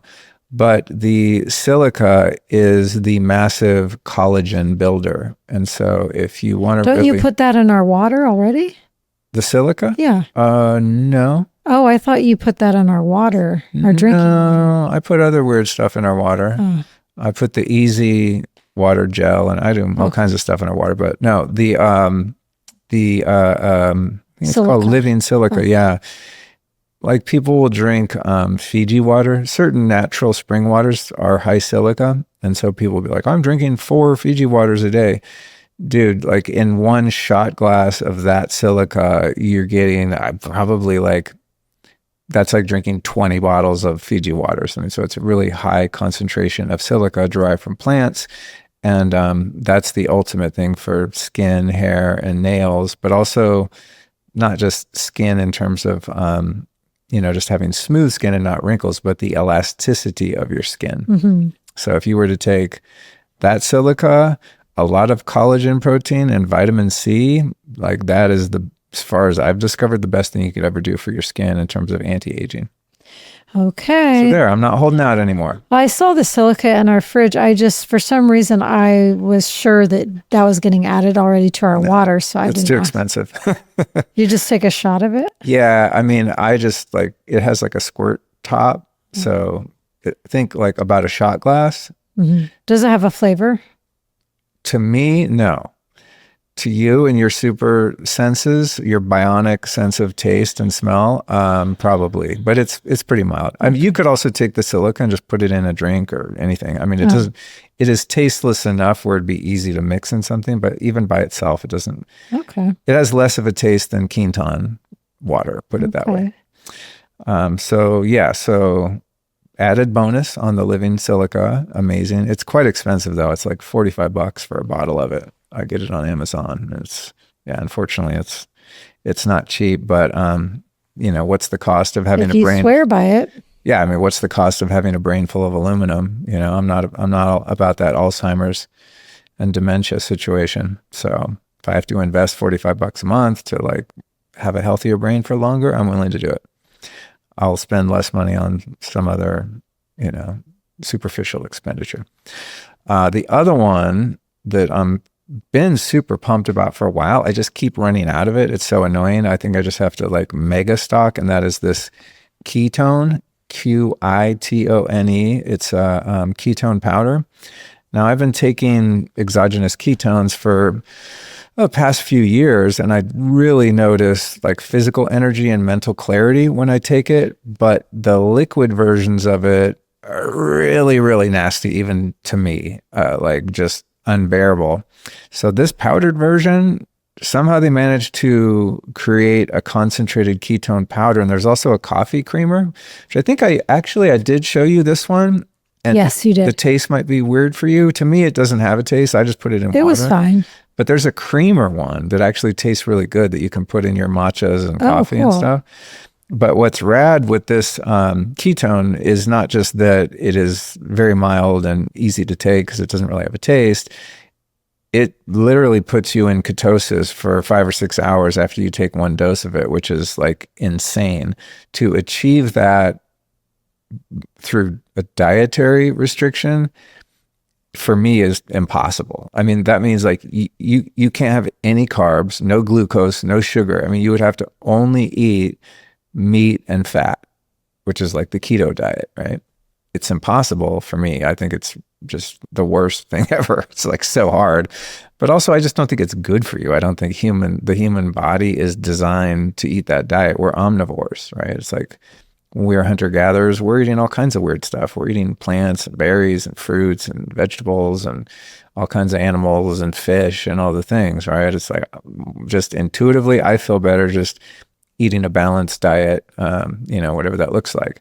So taking the ketones is a way to cheat the system and get the benefits of ketosis and feeding your brain and your mitochondria ketones without having to have some crazy ass anorexic diet, or taking ketone products that taste like a bucket full of assholes.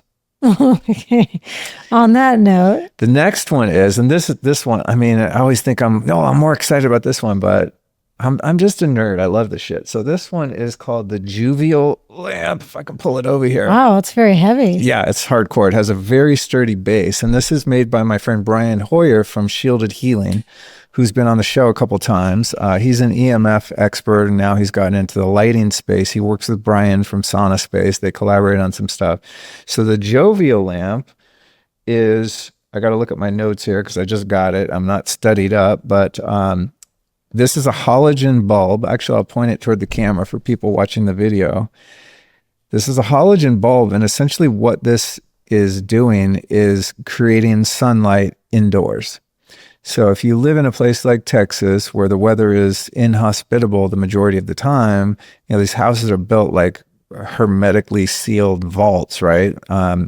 No air is going in or out, which is why we have the Vasper air purifiers going in the house, right? But the main issue with living indoors is being cut off from the natural spectrum of light, specifically infrared light.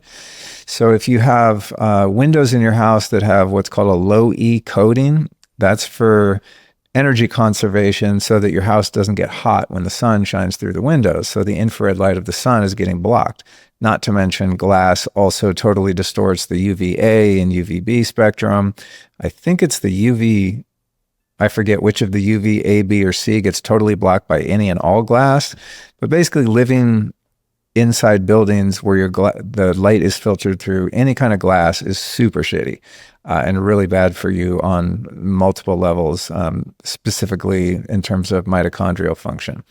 So this light is very warm. I mean, it's like a heat lamp, which you can use for spot treatments too, for inflammation, soreness, like you can the sauna space pure red lights. But this one is, for the geeks out there, 580 nanometers golden light, so like sun spectrum, emits red and near infrared, which is what we're starving for living indoors. It feels really warm and beautiful. So I have this on in my office all the time when I'm working.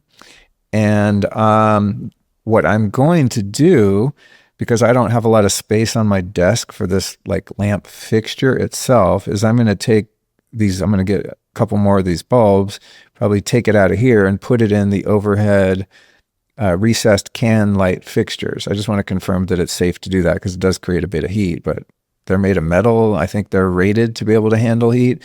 So you know how in all of ours we have these incandescent lights? Yeah. Those also create a lot of heat, so I don't think it's a problem.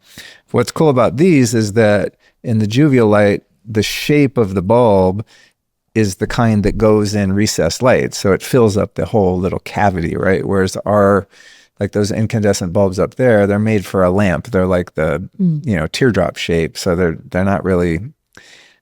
not made to function with that. So they don't really radiate the light in a more broad way. But this one's going to make a really big footprint of light. So this is my greatest and latest discovery in terms of just improving the light where I spend the most time, which is in the daytime, my office.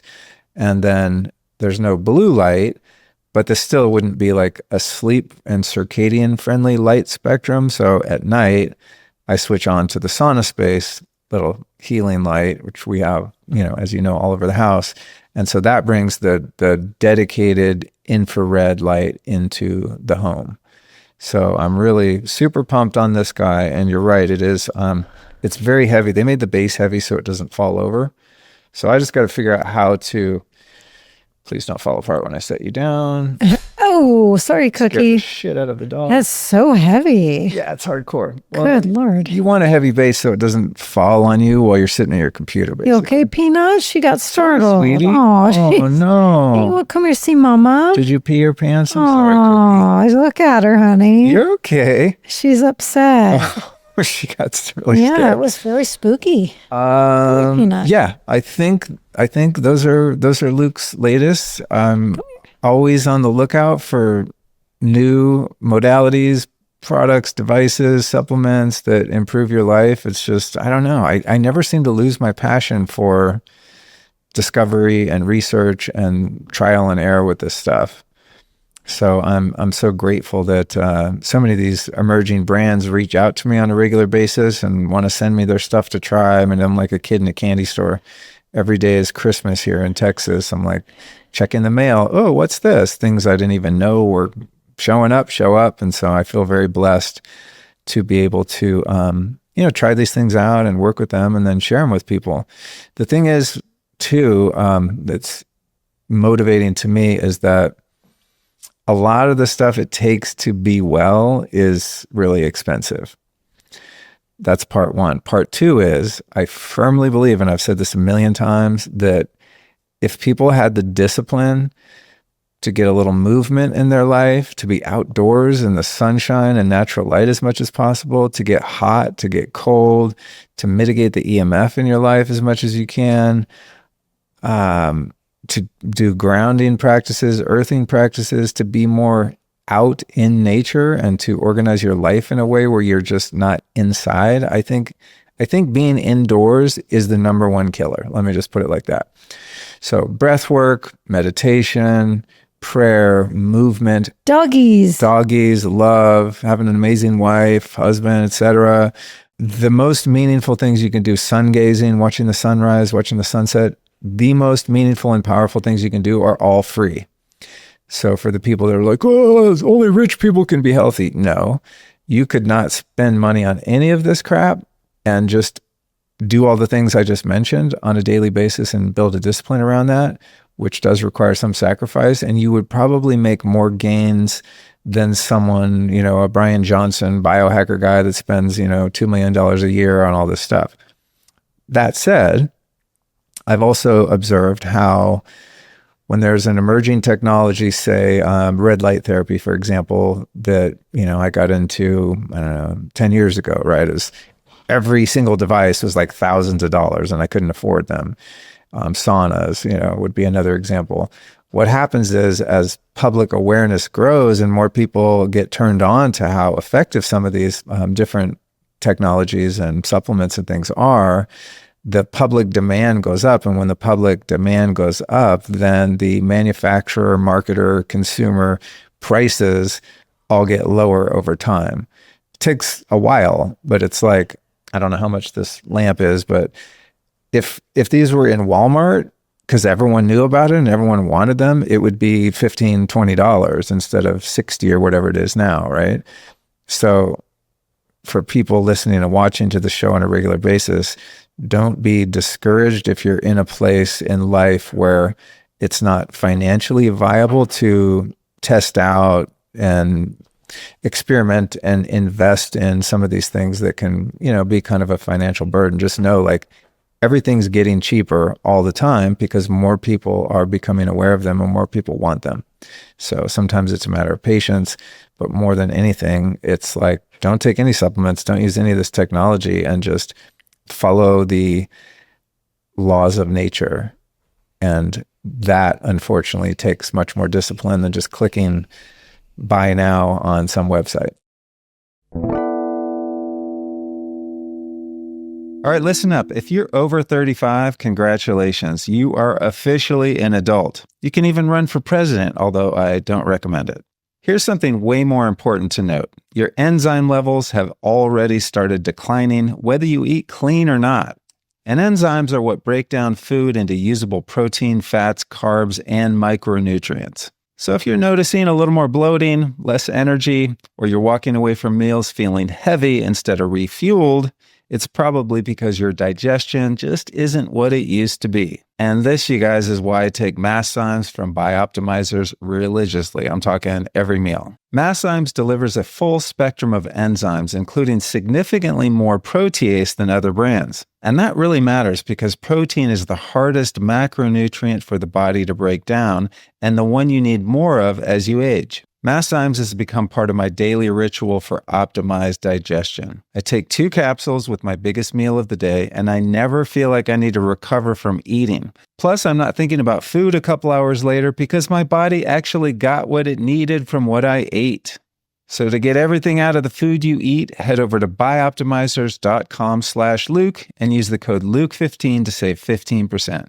If you want to make your meals pay you back in real nutrition, Masszymes is the way to do it. Again, hit up bioptimizers.com/Luke. All right. Can we? That's my soapbox. Wonderful. Great. I'm getting down from the soapbox back into my studio chair. Can we just do one more since I'm struggling today? Yeah, we're good. We're like an hour and 42 minutes in. I'm just, my brain, I am so feeling so much. You're on the struggle bus? Yeah. You know why I'm not? Why? Because I took 25 milligrams of modafinil and about 3 tablespoons of paracetam. I don't know what the second one is, and I'm not on either of those, and I am on, unfortunately, the Scruggle bus today. So That's good. I mean, I think the sweet spot for these seems to be about 90 minutes to me, and we're already past that. Do you want to be done? No, go. I'm pumped. I'm in the I am so not. So we're going to end with Zara's question. Okay. What do you do when you have the urge to use escapism as a means to ending everyday stressors in life? So when you're experiencing stressors and you feel that urge, whether unconsciously or consciously, to just escape the stressors that are presenting, like what do you do when you reach that edge? Because sometimes, I mean, I think it is healthy depending upon what chapter you're in life or what the level of stress is. I mean, watch a little reality TV here and there. Like, I don't know that you have to resist all of those urges. Yeah, it's a really good question. And as you first read it, I was like, wow, I'm a huge escapist. But contemplating on that a little deeper,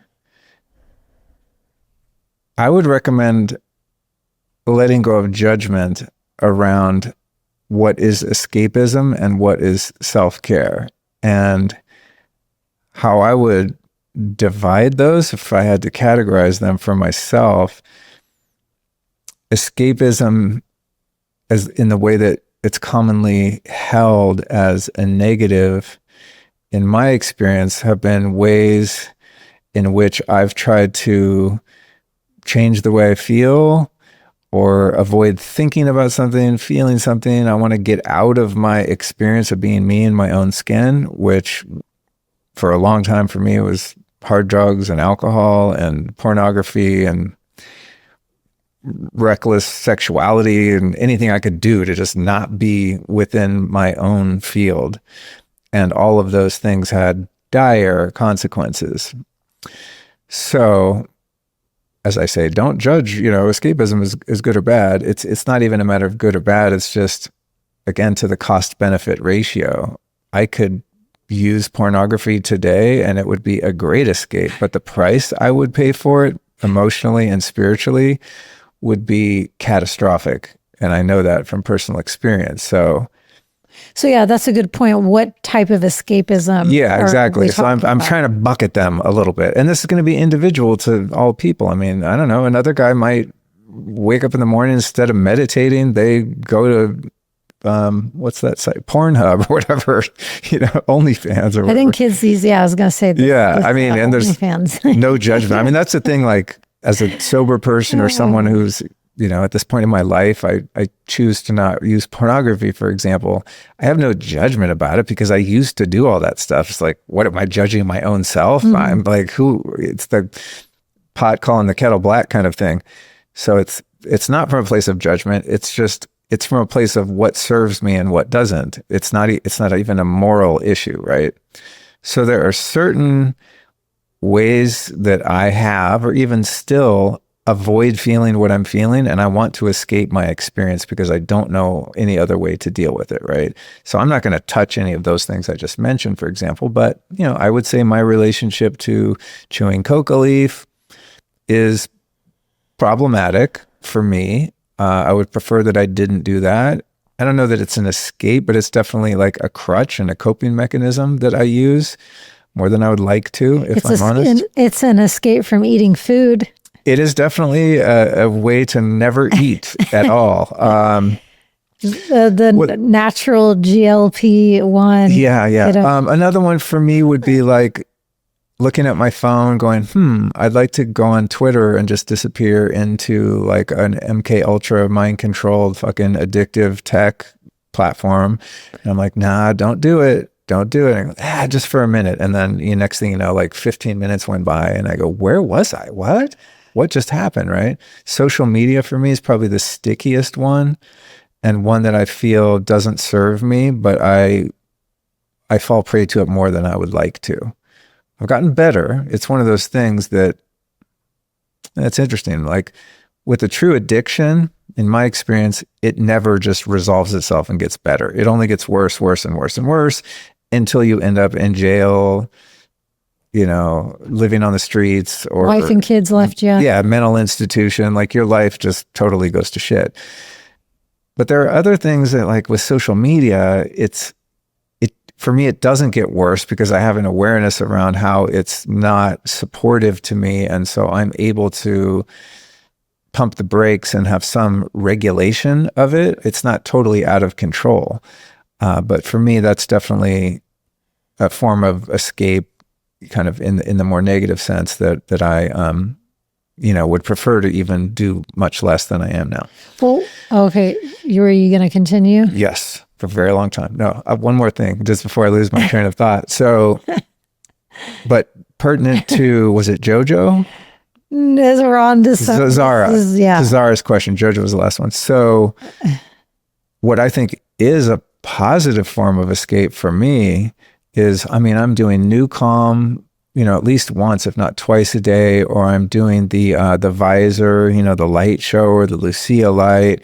I'm taking an ice bath. You're doing your little vocal practices. I'm doing my vocal practices. What's that one? My neighbor is... Yeah, the New Calm, it's like voice lessons. Yeah, so that's 15 minutes. I'll do that, usually in the sauna, or I go sit in the sun midday if, I track the solar noon and I want to go out there and get naked in the yard and soak up as much sun. And while I'm there, I might just be still, but usually I'm going to stack something else. Like I'll do my speaking practice or something like that. The reason I'm doing all this speaking practice is because I'm going to be reading my audiobook soon, and I'm terrified of reading aloud. It's not a strong skill for me. So I'm trying to develop that so that I can really deliver on that, on the audiobook. So there's a lot of things I do on a day-to-day basis that could be looked at as escapism or distraction, but they're actually just pauses in the default mode of how I operate. And how I can tell that they're positive is they improve my life, even though, from the outside, you might be like, this guy's, if you just put like one of those time-lapse cameras on me in the house, because I work from home, right? It's like, I'm sitting at my desk, I put on the light, I do the hydrogen machine, I go in the garage, I get on the inversion table, jump in the ice bath, go inhale some CO2, jump in the sauna. It's like, I take a lot of breaks to just break the inertia of stress or just being overwhelmed. And so I like to, I've also arranged my life in a way where I work from home and I don't have a corporate job or something like that. I think because I couldn't stand it and no one would have me in that kind of setting. I tried jobs a couple of times. It wasn't for me. And both parties agreed, So yeah, I've put in a lot of years of hard work to be able to work for myself and kind of be my own boss, which has the positive aspect of that being that I'm the one that kind of dictates my day and what I do, and I'm able to take breaks to care for myself. Maybe it's escaping from stress in a positive way. That would be much harder if my lifestyle was different, but no one gave me the lifestyle that I have. It wasn't like I had a trust fund where I could just, I'm going to start a podcast. I worked my ass off and continue to work my ass off to be in a position where I can self-regulate and spend a lot of time on self-care and still get an adequate amount of work done. So to summarize, I would say to the person asking the question, Zara, let's first maybe put on paper, map out 2 categories of what you feel you use as avoidance or escape. Have one side column be things that you use in that way that have a quantifiable negative impact. And then on the other side, things that you do that are positive. Like for me, I haven't seen you for a couple hours because I've been focused on some work. I make a point to come find you and have a really nice long hug, breathe together, hold each other. Cuddle time. Yeah. So it's like that would be on the right-hand column of, I don't know, an escape or like a self-soothing or however you would want to be frame the that. big spoon. Yes. But it ultimately has a positive effect on my life. And it's something that I derive joy from. Walk the doggy. Walking the dog, yeah, taking a short walk, all these kind of things. So, making a list and then just zooming out and letting go of judgment, and even looking at some of those that you would deem to be negative, put it up as a against a cost benefit analysis. So with my earlier mention of my very chronic use of coca leaf, which is why my teeth are always green if you really zoom in. It's a bit problematic for me psychologically because I just don't like feeling, like habituated to something. Nicotine, same thing, same category. But for right now, I'm at a point where it's like, I still get more out of it than I lose.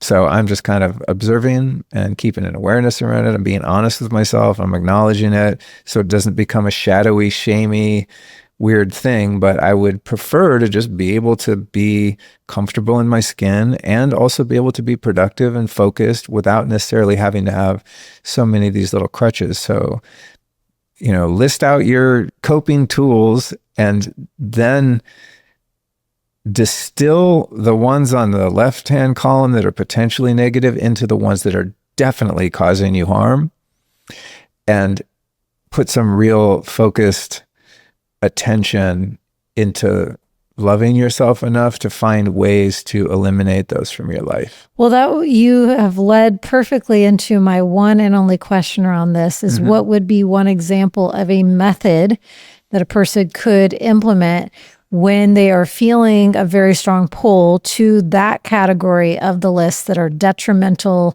escapism options. They feel the pull down there. What do they do in that moment where they're wanting to lean into that side where they know it's probably going to hurt them?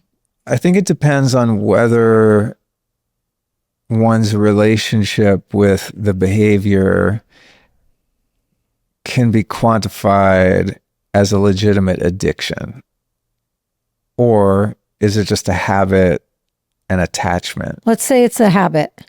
Habit would be much easier to deal with than addiction, because addiction, in my experience, requires a higher power.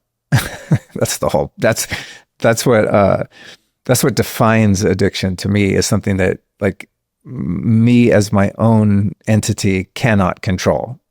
Just tried, failed over and over again until finally it's like, okay, yeah, I can't do this, regardless of consequences. I think with pornography, I don't remember ever like praying to God to help me with that. I think that was, I don't know if it was an addiction, depending on who you ask, but it's definitely something that was a repeated behavior for a very long time that I knew had negative consequences, but I was still compelled to do it, but it wasn't like I had to go to porn rehab. It just got to the point where I was like, I love myself enough to not cause myself the harm that this is causing. So, but what did you do in that moment then when you were when you got to that place of clarity and then the urge to click on porn again came? What was the method that you implemented right then? I wish it was, man, I could probably be a billionaire if I had like that 5-step process. It's like, for me, it took a very long time. Were you just like, nope. Like, well, for me, it was like just normal, because I was always at such a low frequency that it's just like, who cares? I mean, it's just like so normalized in my life, starting from 8 years old, literally 1978 to be exact. So up until a few years ago, it was something that was either daily, constantly for many years. Then I started to notice after I got sober, it was like that was a crutch I kind of held on to. And I would notice it just made me feel icky and shamey and just hungover and irritable and weird. And so I'd test it, I'd stop for a little while and I'd be like, I must have been tripping. I could get away with it this time. It'll be fine. It'll be different, right? So just repeat that experiment hundreds, if not thousands of times, where I was like, okay, I'm definitely sure I felt fine, but something compelled me to go to this kind of tool. And now I feel much, much worse. And after that happened enough times in a way that I could track, it was just like, okay, this has got to stop. But also something that I think helped was having some accountability in that I was married to you, right? And it's like that kind of energy it felt out of alignment for me before I ever met you. But still here and there, I was like, it's not going to hurt anyone, but being with you and living in a home that is very holy and sanctified, and I'm transparent and honest with you and have to be for my own integrity and well-being, not to mention the health and longevity of our relationship. But it's like, if I today had a slip on that, like there's no way I could withhold that from you. Well, also the one time you did slip, I smelled it and I told you that I asked you, I was like, did you happen to look at porn? And you were like, yeah. Yeah. I totally knew. Well, even if I was dishonest, which I'm not, yeah, I mean, you just see right through me. Like, you're impossible to lie to, even if I was in the habit of lying. But, taking this person, Zara, probably doesn't have issues with porn. I don't know if they use food or sugar or whatever it is to self-soothe or escape. But I think when you identify that a habit or attachment or even, some levels of addiction are problematic, having transparency with people you trust to develop some accountability around that is really important, because then you have, someone with whom you're tracking your behavior and your resilience and discipline around that behavior. Sugar is a big one for me too. Like, it's probably not good to eat the amount of sugar I eat, but I really crave sugar at night. And so I just kind of let myself have a pass. And I would prefer to eat less sugar, and you see me pounding a whole acai pint or whatever. And it's like, you're not there being my mom or trying to police me, but if I decided one day, like, okay, I've had enough, Alyson, the sugar shit is out of control. It's not serving me. I need your support in holding me accountable. I'm going to go one day starting tomorrow without sugar. Help me track that. You would. And I wouldn't resent you for doing that, because it was invitational. So, communal support, whether you're in partnership or friendships, if it's on a higher level into the realm of like bona fide addiction, then it's group / peer, 12-step / God, spiritual support is what was required for me. But with other things, it's just like they get to the point where I go, you know what, this was serving me, and I'm grateful that I had the experience, and now the consequences are outweighing the benefits in such a meaningful way that I'm just done, and it's like a hard pass, and it gets boundaried out of my experience completely, and it's just not something I'll toy with at all. I think when you have enough practice too of knowing what that abstinence pivot feels like, then when you get clear, you know what the abstinence pivot feels like, and you do the pivot. Yeah. And then you abstain. But I'm just saying, for example, if Zara's not, hasn't had to be in that way of operating in life and hasn't learned what that feeling of that pivot feels like, then maybe it'll just take them some practice of, if they determine that their escapism tools are hurting them. Oh my God, I'm so glad we didn't end already. And I'll try to make this brief. I think I just missed the 90% of this answer, which is, what's driving the escapism? What am I trying to escape from? What unprocessed hurt from my past, trauma, memories? What am I anxious about in the future? Where am I playing small and I'm afraid I'm going to be seen in failing when I try to go big? Or the example that just came in for me is, what if Zara, I don't know if Zara is a woman or a male. The Zaras I've known in the past are female. So what if she is devoting a lot of her waking hours to various other healing methods, and she just wants to have a pocket of each day where she's quote unquote escaping into something that's just more mundane, like a reality show, or totally.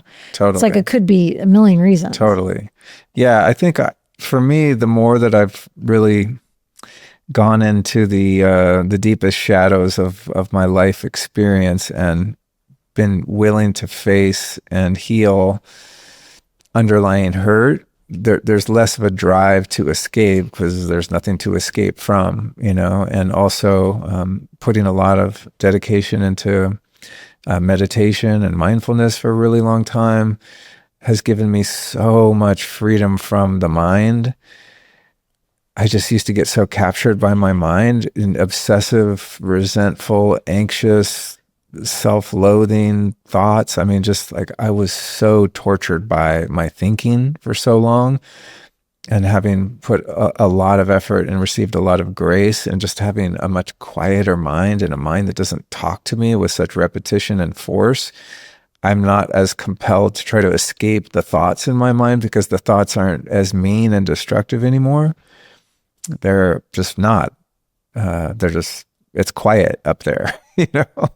Not that I'm always in a good mood. I mean, you know, I'm like pissy and moody, but it's more of like an energetic, emotional thing than me getting stuck on some rumination thought loop that is going to drive me so insane that I need to drink a pint of vodka to make it stop, you know? So yeah, going to the root causes is like really making peace with the mind and understanding how the mind functions, understanding the nature of ego and projection and self-identity, getting to know who you really are outside of the persona, beyond the persona, and learning to love that, and really being willing to go in and face, you know, those scary, sometimes ancient hurts that still fester inside. You know, those are the things like that are, those are the things to me that are in my life are asking to be faced and addressed and healed. And sometimes how they ask is by getting me to run and escape to avoid having to do that difficult work, because it is really hard work. It's hard to change, man. There's nothing fucking harder than changing yourself. There's so much inertia behind our patterns. To disrupt them is really, really hard. That's why most people never change. I'm sure this is the last thing I'll say. This always trips me out. Say you knew someone pretty well 20 years ago, right? And they, you know, are just on their own path, doing their own thing, right? They might not be as spiritually motivated or inclined as you. And then you see them 20 years later, and their old shit is still intact. They're still exactly the same. It's like they're crystallized. This isn't a judgment. It's just an observation. It's not making them wrong for that. Maybe they're just not wired toward transformation. And I'm not better because I am wired toward that. It's just different, you know? So I know it's so hard to change, even if you're someone like me who really, really wants to change badly. So imagine you're someone who's not really motivated to change, but you're just miserable. Imagine how hard it is to change and transform your life if you're just not inclined in that way. So that helps me give people a lot of grace, and also give myself grace, and just to warn people like, yeah, if you feel motivated to get on a spiritual path and you're into personal development and growth, it's not the easy choice. It's by far the hardest choice. Because of the work that has to be done, and the sacrifices that have to be made that seem like sacrifices, which later turn out to be acts of self-devotion and self-love. Like you'd think of porn, like, oh, it's a sacrifice. I can't watch porn. Oh my God, what a beautiful gift to myself to remove that toxicity from my life. Amen. It's only a gain. All right. Well, on that note, it's only a gain. Yeah. I feel like that's sometimes the gains hurt though. You know, when you got to let go of something to which you're attached, it's uncomfortable. It's so worth it, you know. Yeah. So much beauty in it too, and it is possible. And there are some patterns, obviously, that are easier to shift than others, and yeah. Some of it too is just things that we get the idea we should change, but are kind of just how we're wired. You know, I've sometimes thought, wow, what would my life be like if I just was totally normal and didn't take any supplements and do all the health things I do and stuff. And it's like, I literally don't think I could do it, because it's just who I am. All my little neurotic tendencies and things like that. It's just like biting my fingernails. It's so gross and embarrassing. I've been doing it my whole life. And it's like I've had experiences like, you know, working with 5-MeO DMT or something that's just so monumental in terms of its impact on my very being, and I'll think, oh, I bet when I come out of this, I'm never going to bite my nails again. Right. And 2 days later, I'm like, yeah, so that's one thing I loved about Ram Dass is he was like, a really talented and wise teacher, but he was always really authentic and humble about his limitations and just about his neuroses. And he just finally accepted, like, yeah, I have my own little weird quirks, and there's no sense torturing myself trying to absolve myself of them, because they're just kind of inherent to my nature and my character and who I am. We did come here to be a human. Yeah. I mean, we literally incarnated so that we could experience being a human. Yeah. So to expect to be absolved of every human tendency and the unique forms that humans take, that literally makes no logical sense, because we came here to be a human. Yeah. There'd be no purpose to come here if we were already perfect. Well, we are perfect. Exactly. Even in our humanness, we're perfect, but even one step removed on the soul level, we are absolutely flawless and perfect. So it's like, yeah, we come here and we go, okay, I'll sign up for this job or this curriculum wherein I'm going to be saddled with all of these challenges and imperfections, just so I can work through them to get back to the place I am now before I take a body, which is absolute perfection and unity with God. It's like we lose ourselves just for the point of finding ourselves again. Oh boy. Yeah. Well, thank you, sweetheart. Thank you. I know you were. I did the best I could. I, struggle bussing, but it's okay. You held your ground on the struggle bus. We made it 2 hours in, which is the equivalent on the struggle bus of about 20 miles. So I'm ready to get off the bus. Peanut's giving me the burger stare down. Yeah, she's locked in right now. Ready.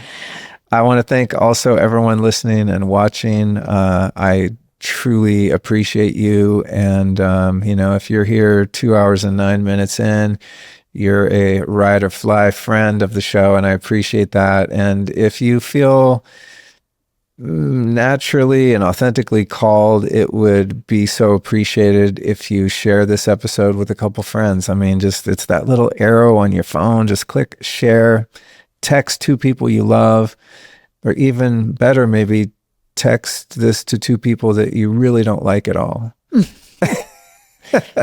As an act of kindness and forgiveness. Oh boy. And maybe they'll hear something in this conversation Alyson and I had that will make them more likable.